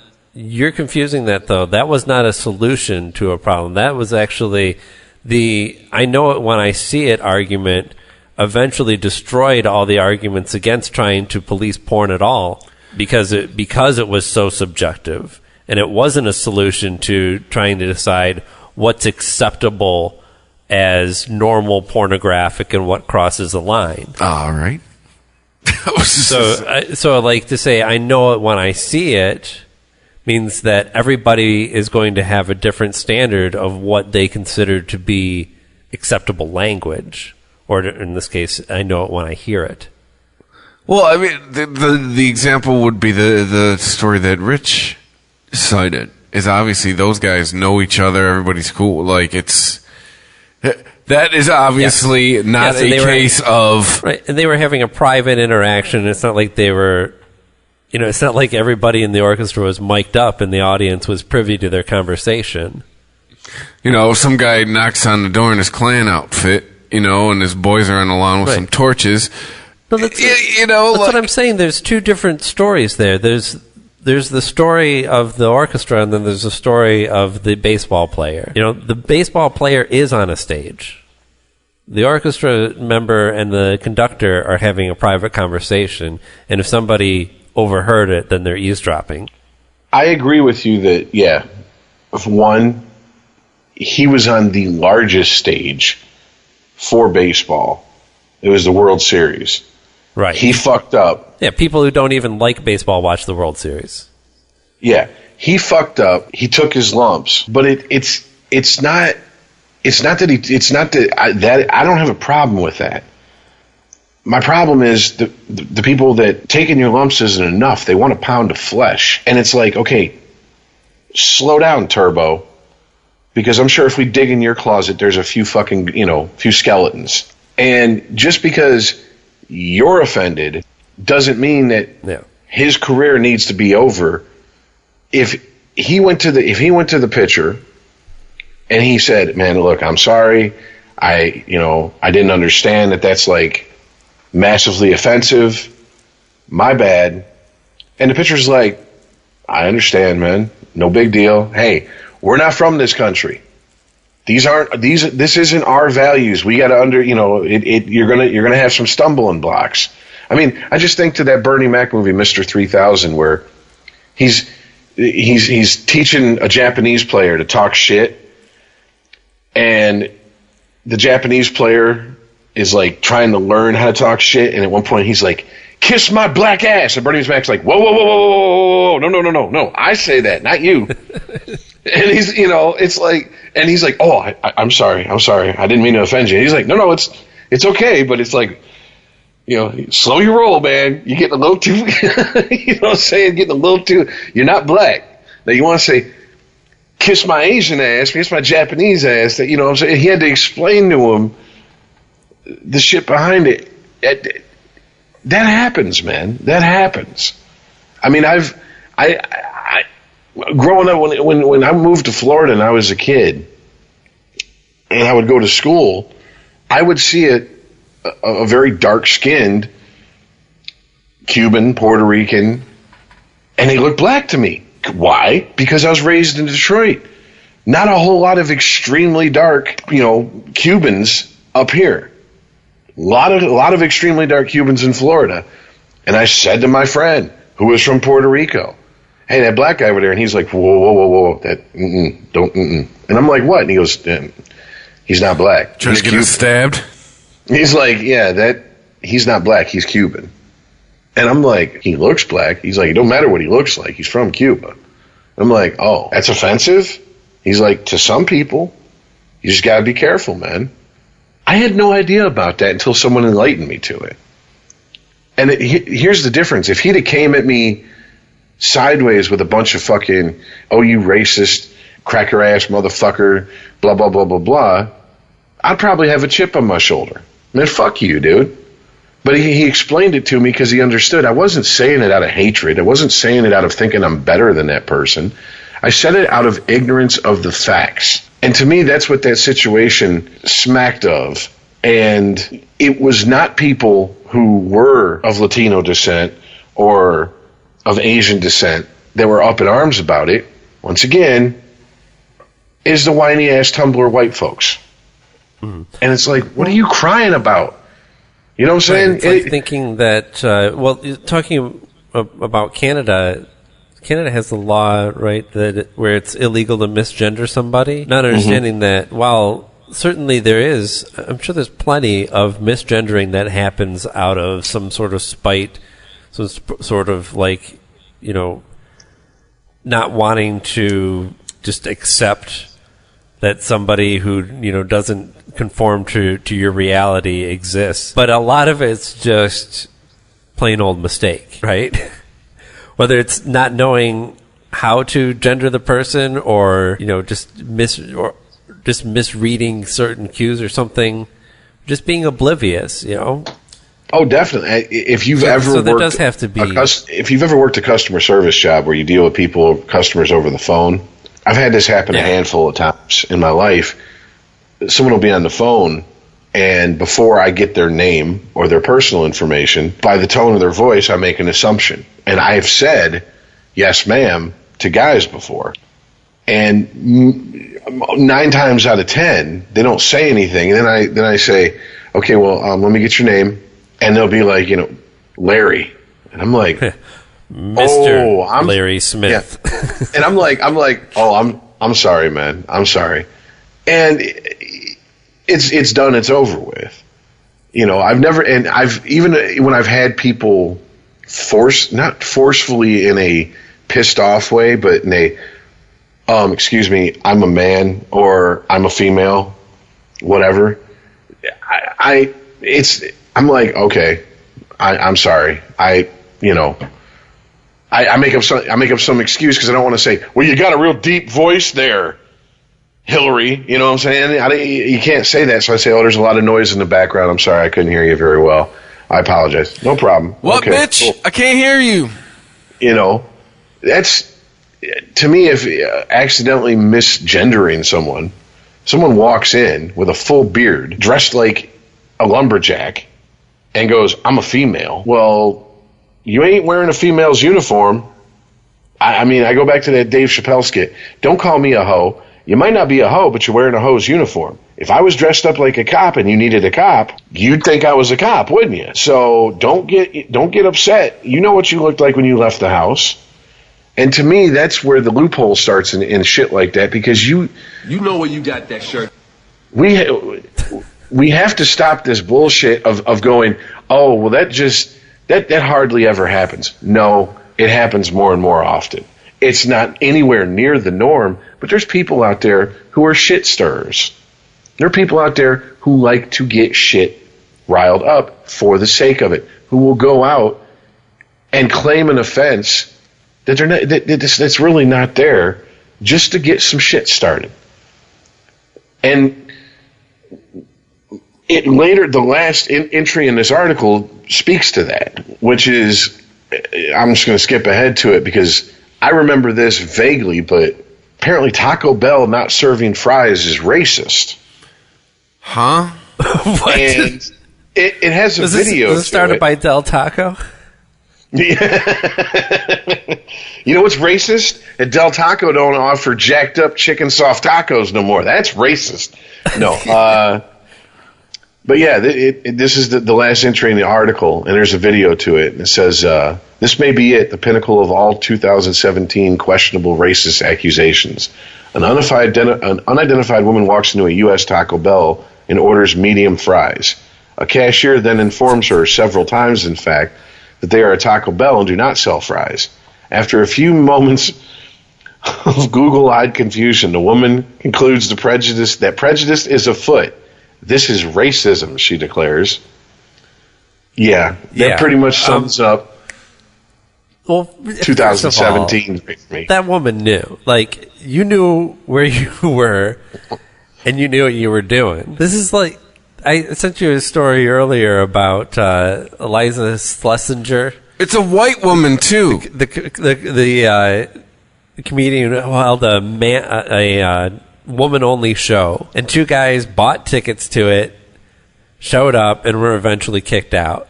And I was like, all right, like, fine, let's have a debate on whether it's okay to have an all-woman show. I personally don't see a problem with it. But you showed up there with the intention to cause some shit. If you push a button, don't be surprised if yours get pushed back. They bought tickets for a show called Girls Night In, subtitle, No Boys Allowed. You poked the bear. Yeah, it's a comedian, yeah. I could maybe see where you thought that was a joke, but like we live in the internet age. You could easily pull up the deets on that event on your phone and find out what's really going on before you buy tickets for it. And then if you got a problem with it, don't buy tickets to it. Can we have He-Man Woman Haters Club now? Anyway, but right. So I think the Taco Bell woman was probably the same thing. She's stirring up shit on purpose where there wasn't any. Is an unnamed white woman. She was calling the Taco Bell employee racist for not letting her order French fries. You know, I just flashed back to the first time I was at a show. We don't even have potatoes here. What do you want me to do? Wow. I just flashed back to the first time I was at a music show, and one of the bands was, you know, one of these wannabe Riot Girl bands, and told all the men to get to the back of the venue. Yeah. You're not welcome front. And I just fucking stood there. Who's buying the drinks then? I just stood there and smiled at the lead singer, and someone behind me made a comment that I wasn't moving, and I turned around and I just looked at the few women standing behind me. I said, if any of you think you can physically move me to the back, you're more than welcome to try, and turned around and continued to watch the show. Yeah. But bottom line. And I mean, this was when I was young, and I walked around half-cocked anyways. I walked around with basically, I wish a motherfucker would attitude. And if some white knight would have come up and put his hands on me, one of us would have went to the hospital, because that was the only way that was going to end, because I'm not fucking moving. Now, these days, if I heard that shit, I'd just walk out the venue. Fuck you. You don't get my business. Right. Do you, though, understand why they would want all the men to move to the back of the show? Because, I mean... Okay, do I understand? Yes. Do I care? No. Here's your answer. Well, because a lot of this is because you get a lot of drunk guys that really aren't listening to the lyrics. They're just like, oh, there's a distorted guitar. That means I flail my limbs around. And they make it a bad time for people who are there to watch the show. And I think that's a lot of what's behind all the men have to get to the back of the venue when, I don't know, Bikini Kill or whoever the fuck it was is playing. Well, that's a convenient excuse. I mean, I'll give them that. I mean, they put some thought into it at least. Yeah. You get an A for effort. But I mean... I'm not saying it makes it right either. This wasn't a national show, by the way. This was a local show, and there was no advance warning that this was going to happen. There was 4 bands playing. I was there to see the last band. This was the band that was before the last band. And they make this grand announcement from the stage, and I was just like, okay, you can go fuck yourself. That ain't happening. I mean, well, if I went to a Riot Girl show, I would know what to expect, and I would probably conduct myself accordingly. But honestly, I probably wouldn't go to a Riot Girl show, because fuck those cunts. Or at least not bringing my penis. I mean, because I wouldn't, if it was the reverse, if it was the reverse and my girlfriend was standing there and she said, I'm not moving to the back. I'm like, you're goddamn right you're not moving to the back. And anybody that was dumb enough to put their hands on her and try to get her to move to the back, male or female, would get a fucking a mouthful of my fist. Period. Not even the reverse. Just what if there was a hip hop act in the middle of that show? And they stood up there and said, all right, all white people, get to the fucking back of the venue. I only want to see black faces up here. There'd probably be an issue. There would definitely be an issue. And yeah. And you know, I'm thinking of the incident that happened in Toronto at the Pride parade, where Black Lives Matter said we're not going to, for whatever reason, they decided they had to march right through the middle of the Pride parade. Like, if the Pride parade is, these directions are just, I'm pulling them out of my ass. Say the Pride parade was marching, west to east. Black Lives Matter decided they needed to march south to north, right through the middle of the Pride parade, and there was a big confrontation. And my attitude was, well, anybody that got their ass kicked in that Black Lives Matter group that marched through the middle of the Pride parade deserved it. That's what you get. You want to act a fool, there's consequences. And if you start physically putting your hands on people and trying to move them out of the way because you feel that you're somehow higher up on the fucking oppression totem pole than them, and a bunch of homosexuals beat the dog shit out of you, you got what you deserved. because I wouldn't presume, one, that just because it's gay people that I can fucking impose my will upon them because somehow they're less tough, less manly. I don't know what the organizers of that particular Black Lives parade group was thinking. But I mean, the fact that they thought that they could do it and somehow get through that unscathed by physically shoving people out of the way, no, I don't. That ain't going. That don't fly in my book. I'm very much in the camp of, you can say whatever you want to me. You put your hands on me, we're done talking. It's my turn now. Period. And I've taken ass whoopings and I've whooped people's asses. It does not matter. You will not put your hands on me and get away with it. Period. That's how I was raised. I don't put my hands on people in a forceful manner unless I'm ready and I understand that person's going to do their best to put me in the hospital. I better be prepared for it. And to do it with some sort of delusional righteous indignation that you have the right to do that because you're more oppressed than another group, fuck you. Once again, grow the fuck up. First of all, in theory, shouldn't those two groups march together instead of marching against each other? You would think. I mean, aren't they fighting for equal rights? Yeah. They've both had similar struggles in, last few years. But I mean, and don't get it twisted. This isn't last few hundred. Yeah. See, this also goes to one of those uncomfortable conversations that we don't have in polite society, which is, and yes, I'm painting with a broad brush, but the facts and the numbers back it up. There's a lot of people in the black community that have a real big problem with gay people. I don't think homophobia is more rampant in any form of music than hip hop these days. Yeah. You still hear the word faggot thrown around, not even as an insult, in place of saying, hey, that person's stupid. You hear it thrown around as an insult directly at a homosexual. I mean, that goes ignored. Why? All I can do is take a guess, because once again, people feel like, oh, on the oppression totem pole, one group's higher than the other. And to me, this flies in the face of, you're not about equality. You're about vengeance, and you're about supremacy of your group. And that's why when you ask, do I understand why they would ask for men to go to the back? Yeah. But if they don't give a fuck about me, I don't give a fuck about them. Yeah. No, I've just wasted too much of my life worrying about what other people who don't care about me think about me. I just can't do it. You know, I think there's degrees to this that people aren't looking at. Like, if Eliza Schlesinger wants to have an all-girl show and only girls are invited, that's fine. It's not like the club is saying we're an all-female club. And even then, that's just one club. Like, there's a big difference between that and, let's say, let's take an extreme fictional example and say that all Walmarts decided that they weren't going to serve black people anymore, right? Fucking Walmart. Now you've got one of the most widely spread businesses across the U.S., and especially in low-income areas, that are saying that they are just flat out not going to serve a portion of that population. That's a definite problem. There's a big difference between those two.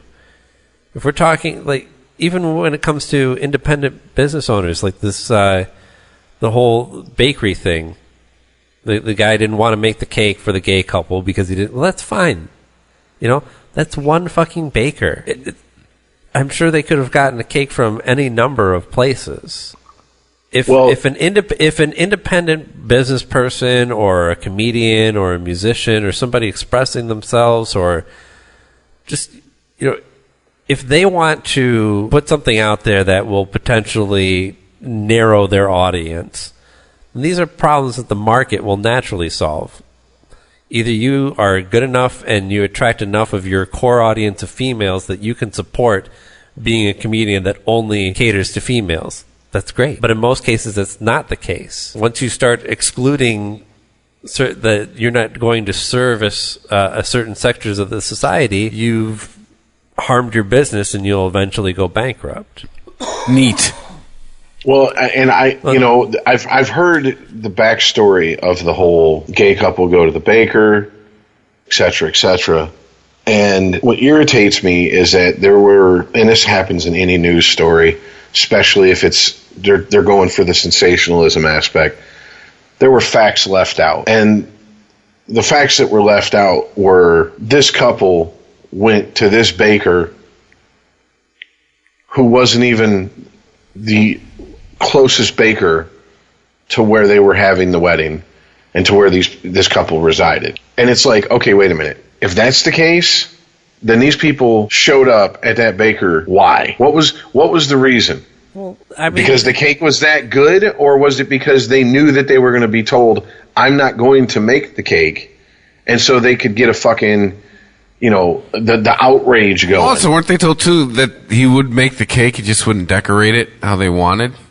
Isn't that where the rub was? That's another fact that's left out. Well, what's the difference, though?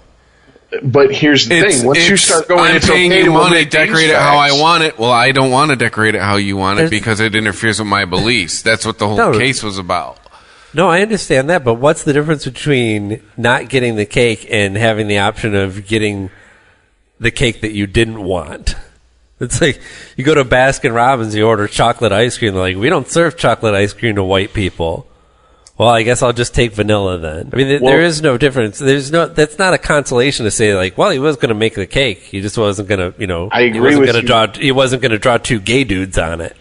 I agree with you. My problem isn't with the beef. They did give him 2 dildos to put on top of the cake. To be fair.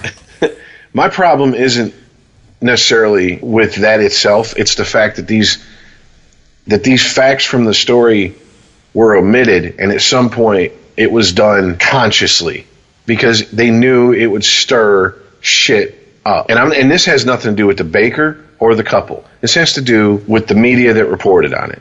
Why the fuck these facts were pushed aside or flat out ignored is my issue.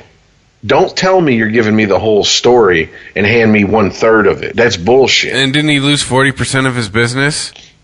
Well, I'm not sure. I'm not sure about that. I was saying earlier that these are things that the market. So if that's the case, that's a case. Game over. Don't even go to court. It is decided. Well, it's like the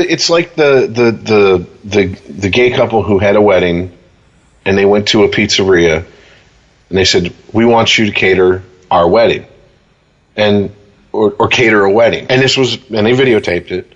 Of course, because this was to prove a point. And the guy was like, okay. And blah, blah, blah, blah, blah. And could you, put like, congratulations, whatever their names were, the 2 men's names were. And the guy was like, wait a minute, I don't do gay weddings. They were like, oh, really? Oh, okay. And then sent that video out. And then the follow-up video was them at their wedding reception. And they called the day before and said, we need you to cater a wedding reception. We need this many pizzas and this many salads and this many whatevers delivered to this address at this time. Pizzas? Worst gay wedding ever. Yeah, I know, right? I mean, that's what I'm thinking. There's a rumor that it was all sausage pizzas. Like, I can't get... Should they have this at the CC's? What, do they have an open bar with virgin daiquiris, too? I mean, that's a horrible wedding reception as far as I'm concerned. But they called the same pizzeria the day before the actual reception, and the pizzeria delivered everything they asked. And then when the delivery person left, the gay couple said, and the pizzeria that wouldn't cater our wedding, congratulations, you're eating their pizza. So we won. And it's like, well, if you knew you could do that in the first place. And they got your money, dipshits. So, like, who's the joke really on? I mean... Don't look at me and go. Don't look at me and go. I just gave you $1,000. What do you think of that? Don't look at me and go. I'm being oppressed, and turn around and get exactly what you said you wanted. Anyways, thanks for the you're light not bill being this month. oppressed. I mean, if I walk into a gun shop and I go, "Can I have that 40 caliber or that 50 caliber Desert Eagle?" Yeah, okay, yeah. Here, fill this out. Okay, I passed the background check. Or while they're checking my credentials and shit, I go, "Well, I'm sure glad you're selling this to me because I'm gonna go kill me a bunch of people with it." I'm pretty sure that gun shop owner's gonna go, "I'm not selling you this weapon. Fuck out of my shop." Now, if I walk in and go, "Hey, your background check came back crazy early," it said no. Can I get that 50 cal Desert Eagle? And he goes, "Yeah, no problem. Fill out this information. My background check comes out fine. I leave, walk out the store, go down the street a block or two, and go on a kill crazy rampage." Do you see what I'm getting at? I mean, come on now. I really? I mean, if some Second Amendment fucking, freedom fighter walked in and said, "Well, he should sell me the gun no matter what my stated intention to do with the weapon is." You're literally wearing a bandolero vest. "Hey man, dude, can I get a couple guns?" No. You are purposely setting up a situation, and you're manipulating the situation to get a desired outcome so you can sit around and go, "Look how oppressed I am." And then to turn around and get exactly what you wanted anyways, and still have the fucking balls to stand up and go, "But yet I'm oppressed." Fuck you. Bullshit. Said you want to cater our wedding? You just catered our wedding. Ha ha. I just gave you $2,000. Take that. And on top of that, you forced your goddamn wedding reception guest to eat pizza at a wedding reception. I can't get a prime rib. I know, right? I can't even get mastacholi. Come on, man. I mean, a classy wedding reception, you get a choice, all right? You can have the chicken or the beef. Someone asked you. What were you going to say? Nothing. Well, no, I edited myself. I was getting, this is what I did think was funny. I think it was at a VFW hall, and I was just like, I'm so glad to know that there's gay people with as bad a taste as straight people. That's what I was happy to find out. I mean, like, that is like, how poor are you? Like, seriously, just like, if all you can afford is pizza and a VFW hall, maybe you shouldn't be getting married. You know, maybe you should worry about getting a little farther up the career ladder before you start doing that. But, whatever. Hey, it's America. You're free to fuck up and ruin your life just as much as everybody else. So, but no, it's nonsense. You're creating an issue where there wasn't one. Isn't that one step above a Chuck E. Cheese, by the way? Yeah, pretty much. I mean, and wouldn't a Chuck E. Cheese be better? There'd be video games. Well, there's no more automated house band. They got rid of those at Chuck E. Cheese's. But no, the owner of a store I used to work for, flat out homophobe. Bottom line, I know for a fact he passed up people for promotion who were gay because he don't like gay people. But at the same time, I know I've delivered when I worked for him, I delivered pizza to gay people. First they're eating pizza, then they're eating salad. So, I mean, but are you telling me that if they called up and said, "Hi, I want to order a pizza. Yeah, I want the triple topping special and make it extra gay." Pizza with extra gay. So what? You want me to put a rainbow on the box? What's extra gay on a pizza? Pineapple? I don't know what. I mean, can I get the gay crust? I get it, man. I get it. There's a difference. The delivery guy calls me Mary. Yeah. Don't misgender me. No, I get it, man. If to me, oppression would be if a gay couple walked in, were seated, and they come over and said, "We don't serve your kind." Well, that's flat out. That's. I mean, there's no question to that. But walking in, setting up everything, and then making a grand announcement. And then when the person, and you know for a fact that this pizza place is going to bristle at catering a gay wedding, you're being an asshole. Okay? Guess what? No, you're not wrong, Walter. You're just an asshole. Okay? You're not wrong, but you're an asshole. Okay? I don't know any other way to put it. I mean, seriously. If I lived in Detroit and there was a local business that really did not like serving white people and treated white people like shit, and I walked in and made a big fucking show of it, videotaping it, sending the videotape to the news, am I wrong to do so? No. Am I an asshole? Am I stirring the pot just to stir the pot? Yeah, I am. Maybe. All right. You know what you do? Fucking get the word out. Hey, these people aren't LGBT friendly. Don't patronize their business. And just like you guys have said, let the customers decide. Period.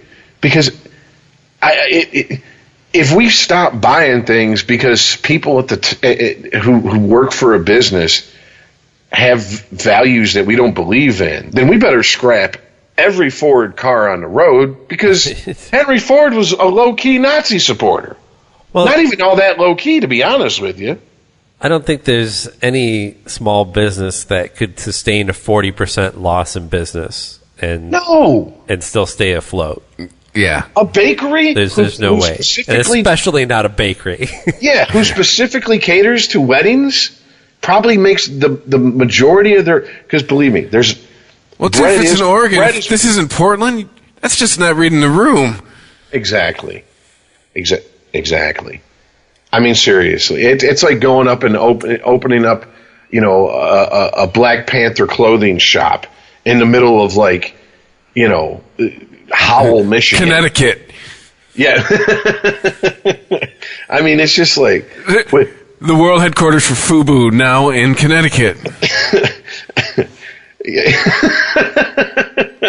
Well, considering you can find FUBU at Walmart, I don't know. It might not be far off at this point. Apparently, it went from white boys wearing it and being told it's not for you or by you to it really is for you and by you, because I don't see white people wearing FUBU anymore. I don't know. It seems childish. This is what I'm getting at. So I was getting at earlier. We're regressing. We're being childish and petty for the sake of it and calling it progress. And we're being progressive. No, not really. Public Enemy had a song, "Shut 'Em Down."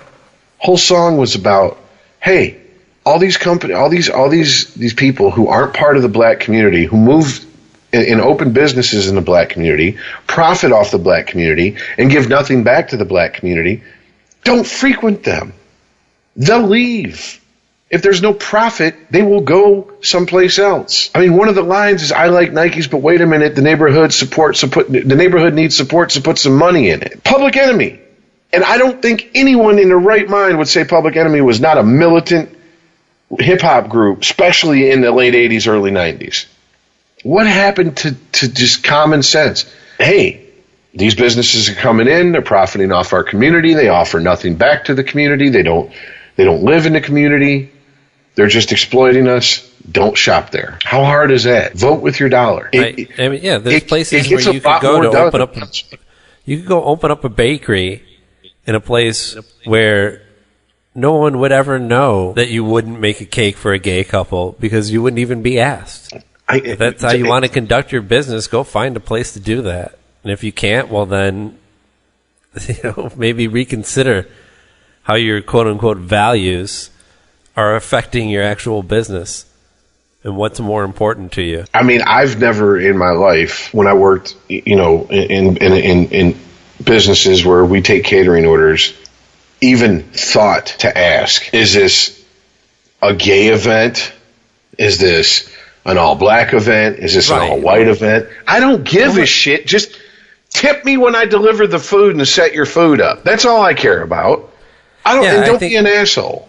The cake is kind of a unique case because this is the one thing where the person does have to kind of be privy to the relationship a little bit, right? He's got to put the fucking names on the cake or make it, put the topper on there. He has to, in every other case, yeah, you're absolutely right. They can go ahead and order their food and their decorations and everything else, and there's no reason for any of the businesses that they're dealing with to know the relationship of the two people getting married. So I don't know. You know what? You know what I feel when I hear, would you cater our wedding? I'm just like, oh, God, you really want the government involved in your relationship that bad? Okay. Yeah. I just, that's all I think. You poor bastard, you have no idea what the can of worms you're opening. That's all I think. So, You paint such a rose. I'm probably going to get married in the next couple of years, and you paint such a rosy picture of it, Rich. I heard Doug Stanhope say it like 10, 12 years ago, and it made sense. If marriage didn't exist, would we invent it? Would we go, baby, this love we got so hot. You know what would make it better? Getting the government involved. Right. Well, we need lawyers and judges in our relationship. I just don't see it. But yeah, I'm with Penn Jillette when he was asked about if he thinks the government should allow gays to get married, and he said, I don't think the government should be involved in any marriage. Exactly. Exactly. If you want tax breaks, incorporate. That's all I can tell you. Right. It does not make sense that we punish people punitively who are either ugly or socially awkward, who can't find or don't want it or don't believe in marriage through higher taxes, and we reward people who willy-nilly get married and start popping out little fucking wet brain fucking trailer park trash and throwing them on the welfare dole, and on top of it give them tax breaks for it. Shouldn't we give tax breaks to people who don't procreate at this point? I mean, seriously. Aren't we past the fantasy that childbirth's a miracle? If you think it's a miracle, go find yourself. You got the internet. You're listening to us. Go look up natural childbirth and look at that screaming shit and blood-covered lizard rip open a woman as it fucking claws its way out, and tell me that that's beautiful and a miracle. I mean, get the fuck. By that respect, you would never take medicine either. Like, hey, I was meant to die of pneumonia at 31. So be it. That's nature. I mean, I kind of did feel that way about that. I kind of do feel that way about certain things. I mean, I've seen chemotherapy. Sometimes the cure is worse than the disease. Sometimes it's just, hey, I've had a good life. The end of this movie is just happening a little bit sooner than I thought it would. Nothing wrong with that. I mean, sorry. I know it's not a popular way to look at it, and I don't expect anyone else to look at it that way. That's the difference. I don't demand other people feel that way. But if you get a cancer diagnosis, you don't immediately say, well, I guess that's it for me. Hey, that's God's will. I want me to die of cancer. I mean, if it's stage 4 metastatic, yeah, I'm selling my gear and going out in a blaze of glory. We covered this. I'm at the pawn shop, and then the next thing I know, I'm hitting up my ecstasy dealer. How much of these do I have to take before I die? At least I'll go happy. I want ecstasy to death, please. So I'm curious. We've talked a lot about what went down in the last year, and none of it has been positive. There's got to be something that we liked about 2017. Guardians of the Galaxy 2? Besides movies, I mean, was there anything positive in the news? Was there anything that you read that gave you hope? I mean, we talked about it on the Weasel Podcast, available on ChristopherMedia.net Fridays. That the best we could hope for with pot was nothing, and it happened. Like, it just stayed stasis. Like, it was best case scenario. They're busy with other things. Right. Yeah, because we know how Jeff Sessions thinks about cannabis, that there are no good people in the world that are also pot smokers. Yes. You can't, no good people use marijuana. You can't be a good person if you use drugs. And keeping him tied up and not concentrating on what to do with cannabis. That's a bonus. I mean, if you just hate the government machine in general, it did nothing this year. You know, I've given some thought to your question. Yeah. On and off for in the last few weeks, and to me, the things that are positive happened on such a small or personal scale that this would really be a podcast for like one if I really started diving deep into them, because I know that it's because I've drank fully from the Kool-Aid of, you know, stay plugged into current events, et cetera, and what's the news always gonna lead with? They're always gonna lead with, if it bleeds, it leads. They're always gonna lead with the negative because that's what sells. The heartfelt, heartwarming stories are always gonna be at the back end of the newscast after the weather and sports. But on a personal level, yeah, I've seen and saw quite a few things that give me hope, and you know, I'm happy with. I've seen a lot of people who we do a lot of talking about. You know, there's large groups of people who just don't listen to other people, don't want to hear opposing opinions, and I really took it to heart over the last year to sit down with people who tend to voice that opinion and one-on-one have conversations. And surprise, I've gotten a lot farther. They may not agree with my point of view, but they don't lump me in with, oh, you're a hateful white supremacist Trump supporter, et cetera, because you feel this way about this issue, or you're a bleeding heart liberal commie bastard because you feel this way about this issue. And that does give me hope, because I've been saying it for a while now. One-on-one, it's a lot harder to demonize people because you're looking at another human being across from you. Yeah. Well, I think of, like, take the Me Too movement. You know, as much as we've talked about how it's a movement that's gone out of control, that doesn't seem to be able to see the difference between grabbing an ass cheek and trying to date a 14-year-old. And but yet there is, I mean, overall, I think it's very positive that there's people taking a stand and saying, look, just because you're rich and white doesn't mean that you're going to get away with everything. And there's a lot of positives that came out of it. It's just that I think even the positive stuff that happens, it's still tainted by social media and people that are willing to take it too far. Like, you know, going back to the Trump thing, you know, the fact that there's a lot of resistance for this man who seems to have no idea what the Constitution stands for that he's supposed to be representing, or what the will of the people that he's supposed to be representing is, what that is. But you know, is tweeting out Kofifi still as a hashtag really solving anything? No.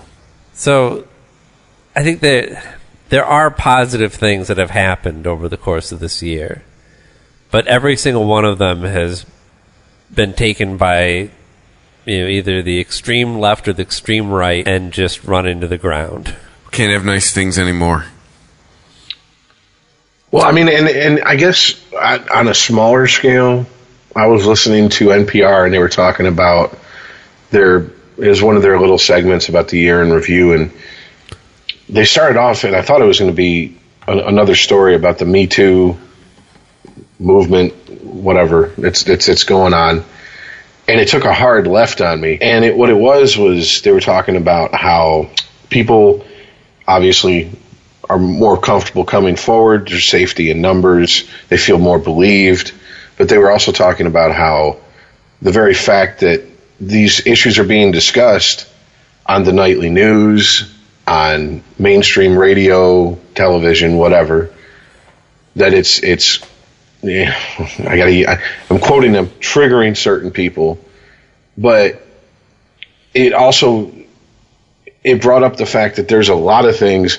Where it took the hard left is where they said they stopped focusing on necessarily the Me Too part, and they started focusing on the fact that there's a whole segment of society, and this was basically combat veterans they were talking about, who go through everyday life, and most people who've never seen combat, never served in the military, don't understand the shit that triggers whatever, PTSD, etc., depression, feelings of hopelessness that they feel, and it's actually in by proxy opened up. I don't want to say like they're coming forward and going, hey, look, can I get some help? And there's actually they were talking about how there's more resources available to people like that. Stigmatized to a degree.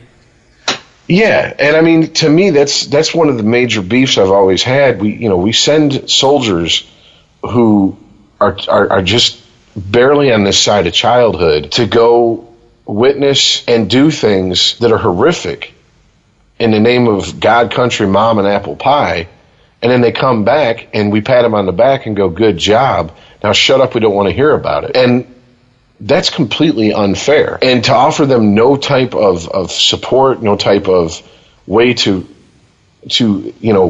work through the shit they've seen, they've done, what do we expect is going to happen? Nothing good can come from that. And so the fact that there's more openness about it, and there's more avenues for people like that to get help, more avenues of people, survivors of childhood sexual, physical abuse, whatever, to get help. That's never a bad thing. Now it can be turned into a bad thing, because you're always going to have people that are going to come in and try to attach themselves to it and be like, "My mommy wouldn't buy me a DS when I was 15, and I have PTSD over it." And it's like, can we get someone to cunt punt this motherfucker halfway across the country, so please? Now I'm going to kill everyone in this McDonald's.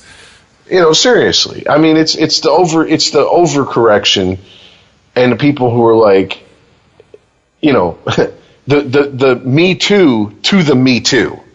Hey, I'm a victim too. Well, what happened to you? Mommy and Daddy wouldn't buy me a brand new Corvette on my 16th birthday. Okay, you got to shut the fuck up. I mean, and they're being told that. That's a good thing also. And so, I mean, but once again, that's such a small thing. It's like, and it's not a sexy issue. It's never going to be reported on in mass. It's never going to be this movement in mass, at least that I can see. I don't see a way for it to happen. But I know so many guys that came back from combat, and yeah, they're fucked up, and they have no one they feel they can talk to. And the way that all the shit that they saw and they've done manifests itself is detrimental, not just to themselves, but their family, to their friends, and ultimately society. Because these are very broken people and I don't fault them. I mean, Jesus Christ, you can sign a contract at 18 years old to join the military for 6 years. And at 18, did you really have an idea of who you even were? Really? I mean... God, no. You thought you did, right, but you did not. And then you throw them in the middle of combat, and like I said, even if they never fire their rifle, the shit they're going to see, that shit sticks with you. I know people who say they got PTSD off of watching, like, videos of people being beheaded on the internet. Now imagine, you're in a convoy traveling from one part of a city in the Middle East to another, and an elevated IED hits your Humvee, blows fucking, the head off your driver, takes the legs off the fucking passenger, and you're sitting there witnessing it firsthand. And the only thing you're told by the military is Marines and soldiers and sailors and airmen don't get PTSD. Suck it up, Buttercup. And then you come back to a country who really, you went and your whole life became this, and their lives moved on. We don't even really care that there's still shit going on in Afghanistan. And the fact that we're slowly waking up to, yeah, we have a lot of people coming back. and a lot of people coming back fucked up and damaged, and they need help. That's a good. I think it's a good thing. As fucked up as this is going to sound, I think it's a good thing that the coverage of that guy and that got shot in Arizona in that hallway by the cop got as much exposure as it did. And I know that there's people that'd be like, "Oh, okay, so it's a white boy. All of a sudden, everyone cares." Okay, I understand. That's the prism you insist on viewing the world through. But the fact is, have you seen pictures of that cop? Have you seen pictures of him standing there in his SWAT gear with "Get Some"? And you're fucked on his gun? Yeah, and the Punisher logo. And it's like, okay, the Punisher and the cops shouldn't be having sympathy for each other. All right? Dirty Harry is not something that we should have our police force aspiring to be. I'm sorry, go ahead. Well, I was just going to say that this is another one of these issues that all it gets is lip service. There's a number of things that Trump ran on that he hasn't followed through on. And some of these things I'd actually like to see happen. I mean, he talks about how much he loves the military. He wants to take care of our vets. Fine, let's see it. Also, infrastructure and the newest lip service cause du jour, opioid addiction. I mean, these are basic quality of life issues. And while the opioid thing is kind of a new thing, infrastructure, the military, these are things that many politicians prior to Trump have ran on and done nothing about for decades in this country. And we're talking about the bare minimum of what we expect our government to do for us. Not to hand us this, a quality of life, but to make it available. And, there's a big similarity in the way that we treat veterans as we do drug addicts. And because of the way that we treat veterans, a lot of crossover. And that's the othering. That's what we call it now. But it's basically we ostracize them from they're no longer one of these sane, normal people in the U.S. There's some freaks that have gone off the rails and need to be locked up somewhere, or just go live on the streets where we can ignore you in mass on our commute. So, hope 2018? What do we hope? If we were to hope for some sort of change, what could we possibly hope for in the new year? Robot bodies.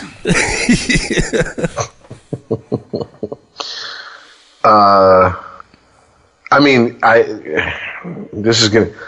Oh boy, I really have to dig deep to find the long buried and dead optimist / idealist in me for this, but I'd hope that shit like shit like we talked about it last week, and you touched on it briefly just a few minutes ago.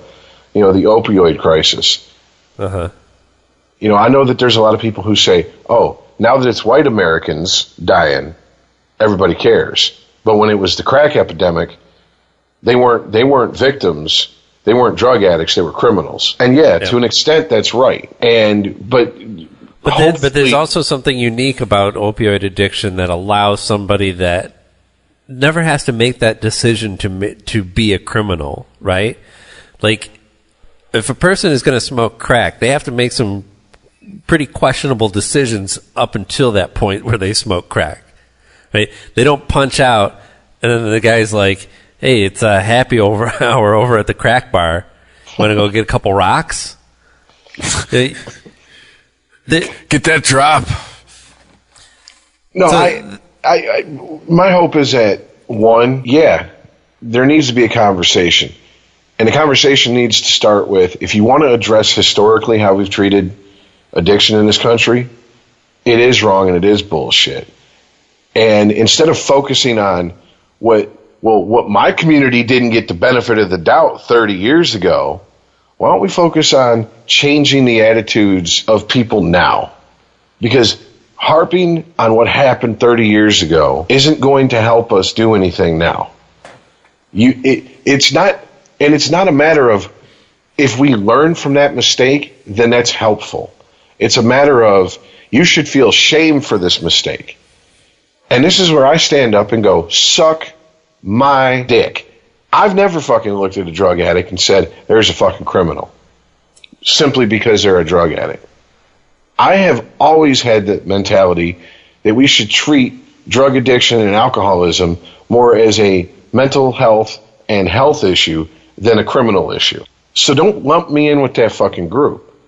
There are a lot of people out here who feel that way for whatever reason, probably because I've been shouted down and told that I'm, a bleeding heart and a piece of shit and, whatever. What are you, some sort of commie? Because I feel this way. And okay, fine. Call me what you will. I don't care. It doesn't change the fact that the war on drugs is an abject failure, period. And anyone who says different is profiting off of it or making a living off of it. It's winter. I mean, when a drug dealer sells drugs and profits off it, he's a criminal. When police profit off of the sale of drugs, they're heroes. Well, I mean, to quote one of the most infamous lines from The Wire, you got the briefcase, I got the shotgun, it's all in the game now, huh? I mean,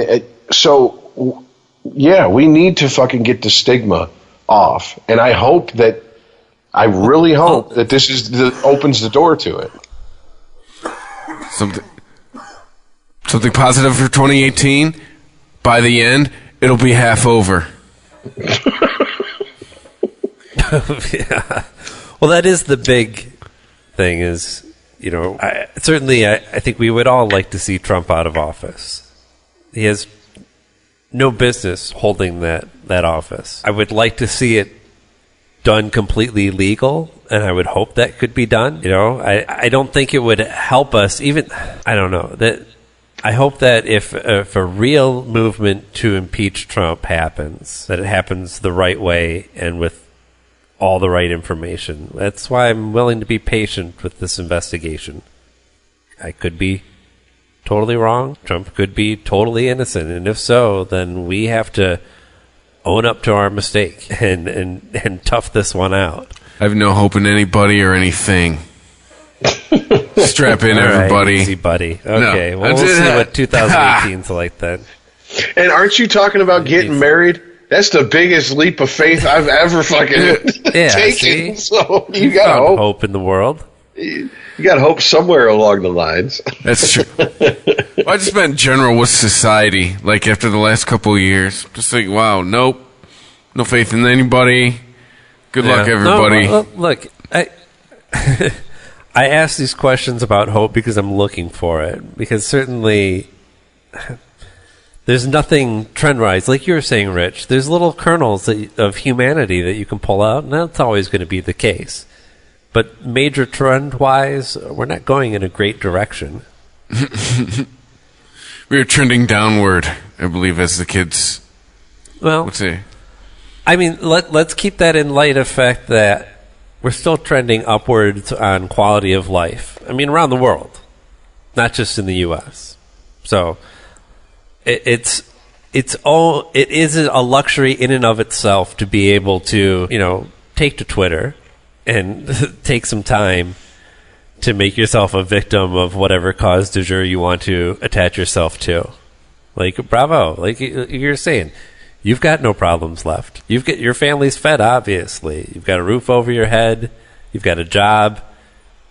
That is a luxury. The luxury of having really nothing to complain about. I will say, invent problems. I will say this. I didn't realize how taxing it is constantly worrying about money until I had a brief respite from it in my life as an adult. Yeah. And then I was like, oh shit, it literally felt like a physical weight was taken off of me that I didn't even realize was there. It's like being 500 pounds, going to bed, and waking up being 150 pounds. Yeah. You hop out of bed and you feel like you're floating on air compared to what you went to bed feeling like, and you didn't even realize you felt that way. And I don't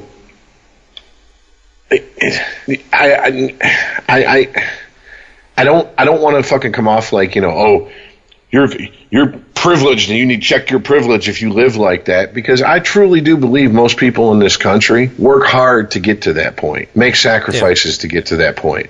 I don't believe we hear horror stories about wealth handed down.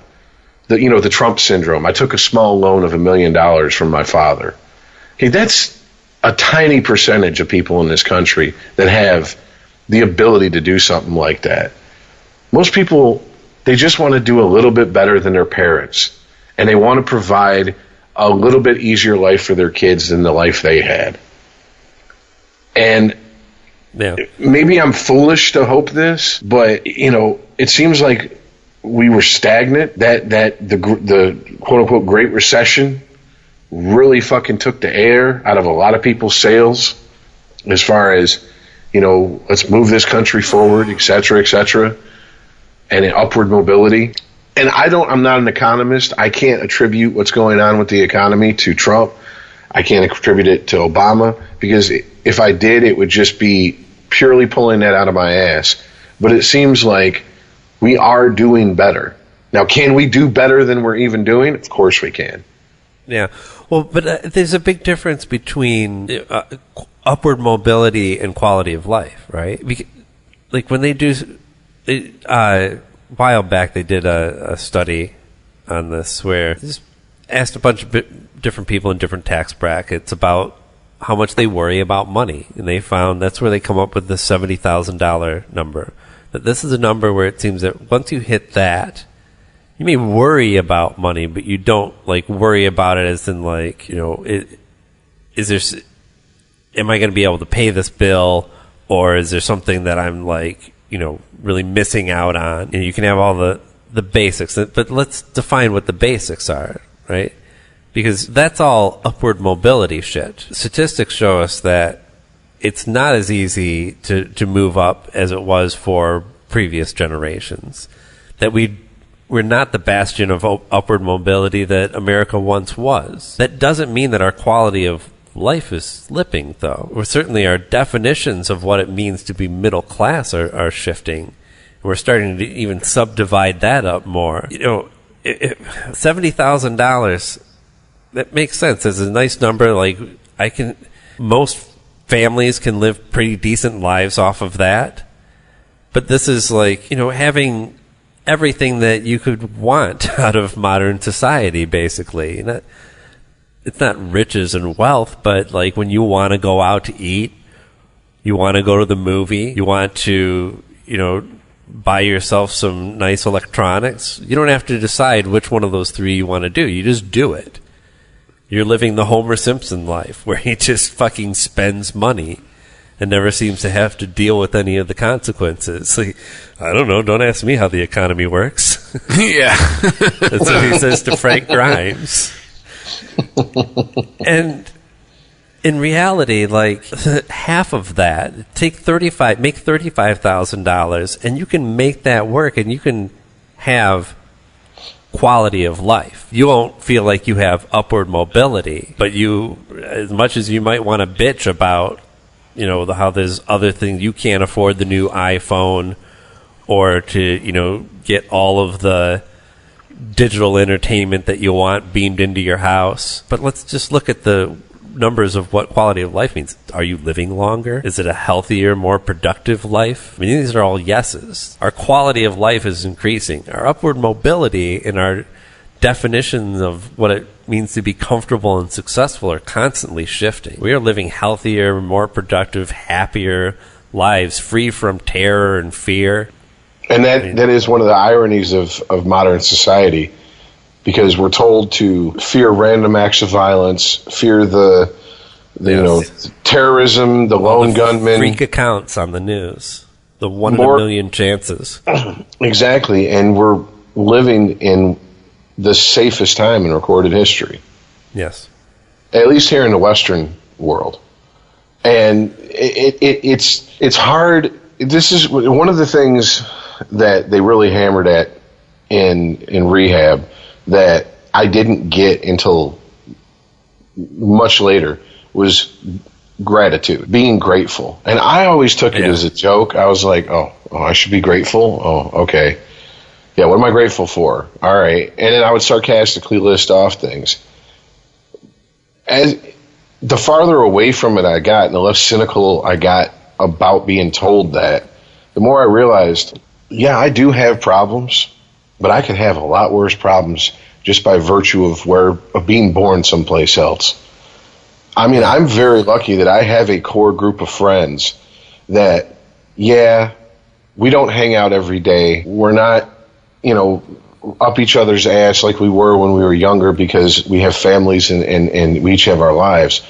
But in our own way, this core group of friends, we all watch out for each other. We all have each other's backs in little ways. And when you look at it in an individual sense, it doesn't seem like much. But when you put it all together, it really is a small community that does have each other's back. And that gives me a little bit of hope because it takes selflessness to go, look, I have an abundance of this and you don't. Let me help you a little bit. I know it's not going to make your life easy. You're still going to wake up and have issues, but this will be taken care of. That gives me hope. Yeah, selflessness and an understanding that there's nothing wrong with that person, right? We want to think that because we're all responsible for our own lives, and that's true, and we're all a reflection of the decisions that we make every day, and that's all true, that when shit goes wrong for people, it's all because of clear choices that they made. Like, that person got involved in drugs. Hey, that's a choice that they made. Well, yeah, but I could put you in a situation where you'd turn to drugs. I could put anybody in that situation. Abuse them in the right way. Raise them the wrong way, I should say, not the right way. It's so easy to mold a person to turn to a certain type of behavior if you have that type of control over the person. And I guess, as as little of a religious person as I am, there are certainly little pearls of wisdom that can be plucked from any type of philosophy. And there, but for the grace of God go I is one of my favorite sayings. Not because of what it implies to a supposed creator, but because it really clearly illustrates in one sentence, like, shit can happen to anyone. And yes, there are people who are just self-destructive, can't help them, just watch them dig their own hole. And for your own sanity, you have to decide where the line is. How much do you want to continue to help that person at the detriment of your own mental health? Things like that, decisions that have to be made. But there's way too much just writing off of that person as just broken. As well, I guess I'm just retreading what I was saying earlier of this othering. That is a different type of person that goes down that path. And it's not. There's nothing. Circumstance is everything. Well, to me, it goes back to the Me Too thing. The fact that, yes, there are people who are running wild with it and getting a little carried away. And yes, we do tend to, as a society, focus on those people because they separate themselves from the main pack and they stand out like a sore thumb. But one of the things that does give me hope is just very simply the empathy that's been shown to people. Yeah. The fact that I would think that there's more good done than bad in this reckoning movement. Yeah, and I mean, I heard an interview with Patton Oswalt with Terry Gross, and they were talking about the Me Too thing. And I mean, I rolled my eyes at certain points because I'm like, oh, dude, really? Come on. All right. Okay, we get it. We get it. You're an understanding White knight male. coming through. Yeah, we understand, dude. Trust us. But it is true because... lady. Yeah, get your fedora on.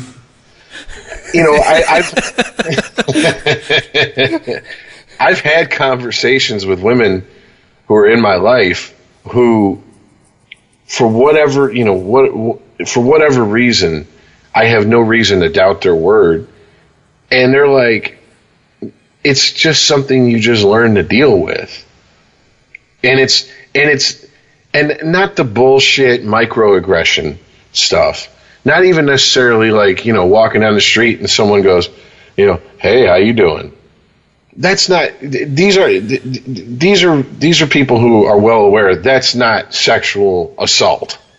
All right, that's a dude Right. No, trying to fucking holler at you. Yeah, I had a girlfriend that was a waitress. Told me a story about a patron who wore these very short shorts when she waitressed, and the guy just like stuck his finger in the shorts. Oh, hey, how's it going? You know, and having conversations with women who I know personally, I know aren't in the business of selling wolf tickets and exaggerating for any effect, has really made me go, you know what? There are a lot of fucking scumbag guys in this fucking world. And the fact that they go, yeah, and you don't see it because you're not, it's not because you're blind to it, it's because you're not one of those guys. Yeah, you make some of the most inappropriate off-color jokes, but that's all they are. You know, one of them said to me, they said, I've never gotten a creepy vibe off you. You don't undress women with your eyes. You don't make unwanted advances. You respect people's personal boundaries, and all that's a good thing. And and this was, you know, I'm paraphrasing, but she said, what's getting lost in all this is that we need to not only call out to people who aren't that way, who don't respect personal boundaries, who are creepy and scumbags, we also need to fucking give praise to the people who aren't that way and say, look at them. That's an example of what to be. Not this. This is aberrant behavior.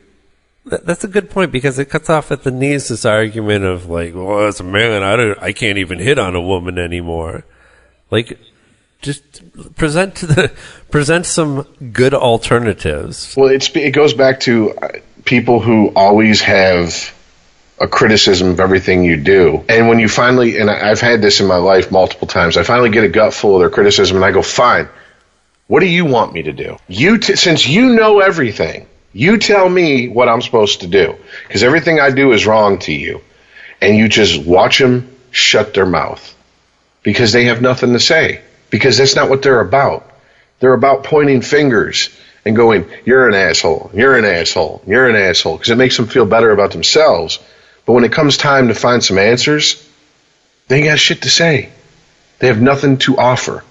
They are useless. And it's a great way to weed those type of people out of your life. It really is. I mean, just, okay, since everything that I've come up with on my own, my best thinking got me to this point, offer me some alternative solutions. And if you get, and a dumbfounded stare, you know you can walk away from that person pretty safely and you're not missing out on much. And now whether I take hope from that, and that's kind of ironic because it comes off like a negative thing to say turn your back on somebody, it's not a bad thing to cut people who are toxic out of your life, is it? No. I mean, I don't think so. No. I mean, if we surrounded ourselves with people who told us we're stupid for doing this show, we've wasted fucking hours and hours and hours of our lives, would we even have fucking made it to 50 shows, 100 shows, let alone over 200? I mean, we all have over 300 episodes of podcasts on this network under our belt. I don't know. I think we all got enough fuck you in us, though. But it's just, I go back to the Kevin Smith, you know, he was talking about how his father died, and when his father died, he realized it takes nothing, no effort whatsoever to encourage people to do something. The world is full of why not, or why? Why are you doing this? That's stupid. Why are you doing this? That's fucking gay. Why are you doing this? World's full of that. It takes nothing to go, why not? So 5 people might listen to the podcast. Okay, do I enjoy doing it? Am I hurting anybody? Am I hurting myself? Am I out there drinking on the fucking streets, getting into fights with random strangers, playing grab ass with waitresses, being the absolute antithesis of what we say we want in people in society? No. So what's it hurt? So that kind of gives me hope. There's more than 5, too. We know that much. I'm low. I'm lowballing it. You know, I'm laying back in the buckwheat because when the numbers come in, I'm like, we got more than 5. Yes, you know. Kevin Smith had a great tweet actually that I saw today. somebody who, I don't even know why people do this, but tweeted at Kevin Smith about your usual fanboy bullshit about, you used to make great movies and what happened to you, man? And he replied, see, that's what your problem is, thinking that I ever made great movies. Like, I made a lot of movies that were always just good enough. They were good enough for me. I wasn't trying to make some great masterpieces. He's like, obviously, those movies are no longer good enough for you, and that's okay. See, I think he stumbled into one masterpiece, and I'd call that Chasing Amy, but that's just me. I think Chasing Amy is like his artistic high point because I watched that movie. Classic movie. Yeah, sorry. I was just saying, I watched that movie, and it's like I've shown that movie to people who had no fucking idea that was a Kevin Smith movie until the very end when Jay and Silent Bob showed up. And I purposely didn't tell them that. And they said, holy shit, this is a Kevin Smith movie? Really? If you want to talk about just the art of movie making to make well, I mean, for the times, the subject was a little radical, but there's nothing really radical about the film itself.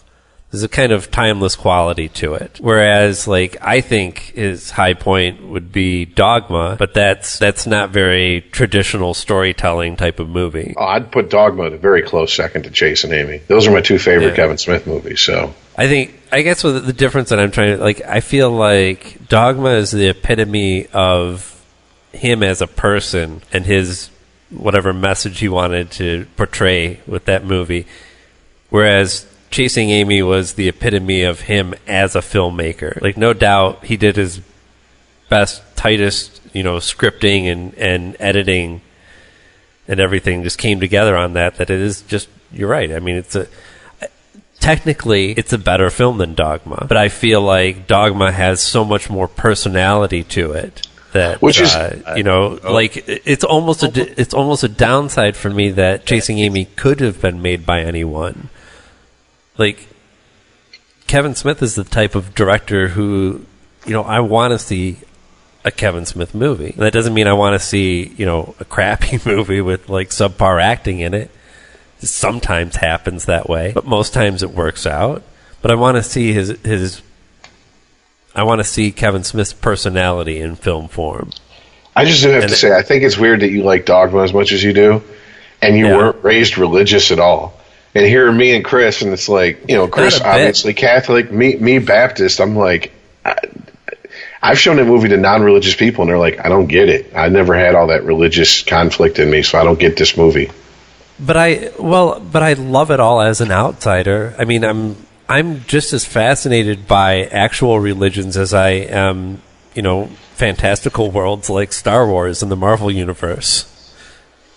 It's all kind of the same thing to me. Gotcha. I mean, certainly, real religions come with a lot of baggage of horrible things like oppression and taking advantage of people and, wars in the name of people that don't exist type of things. Spanish Inquisition, Salem witch trials, throwing gay people off top of buildings. Yeah, all that's kind of a downside of religion. but the mythology of it in itself is great. I mean, I don't believe it. I saw a meme recently that said, Jesus said he's coming back soon. It's been 217 years, no Jesus. Odin said he was going to get rid of the frost giants. No frost giants. Who's winning in this situation? This is very true. And I'm like, okay. All right. Well, does that wrap up 2017 then? Yeah, that's a good note. It's always good to go. It's always good to go on a positive note. Right. Well, we'll start with the positive vibes going in to 2018. Yeah. Oh, wait. No frost giants, 2018. Yes. Already winning. Hashtag Team Odin. Yeah, I know, right? Hey, we'll keep the positivity going. We'll just thank you for downloading the show. Thanks to everybody who has listened this year, who's shared, who's told a friend, who's retweeted, done whatever. Thank you for that. There's been a lot of growth. I've been looking at the numbers. during the show. We doubled our audience, like, as a whole. Just our traffic to our website since last year. Yes, like we doubled what we did in 2016. So hopefully we can do that in 2018. Follow us on Twitter at @regimentedpod. Email the show unregimented@christophermedia.net. Yeah, Happy New Year and all that happy horse shit. And thanks for listening. Yeah, Happy New Year. All right, later, guys.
If you like this show, please tell a friend. Please follow us on Twitter and like and share us on Facebook by searching for Christopher Media. You can subscribe to all ChristopherMedia.net shows for free on ChristopherMedia.net.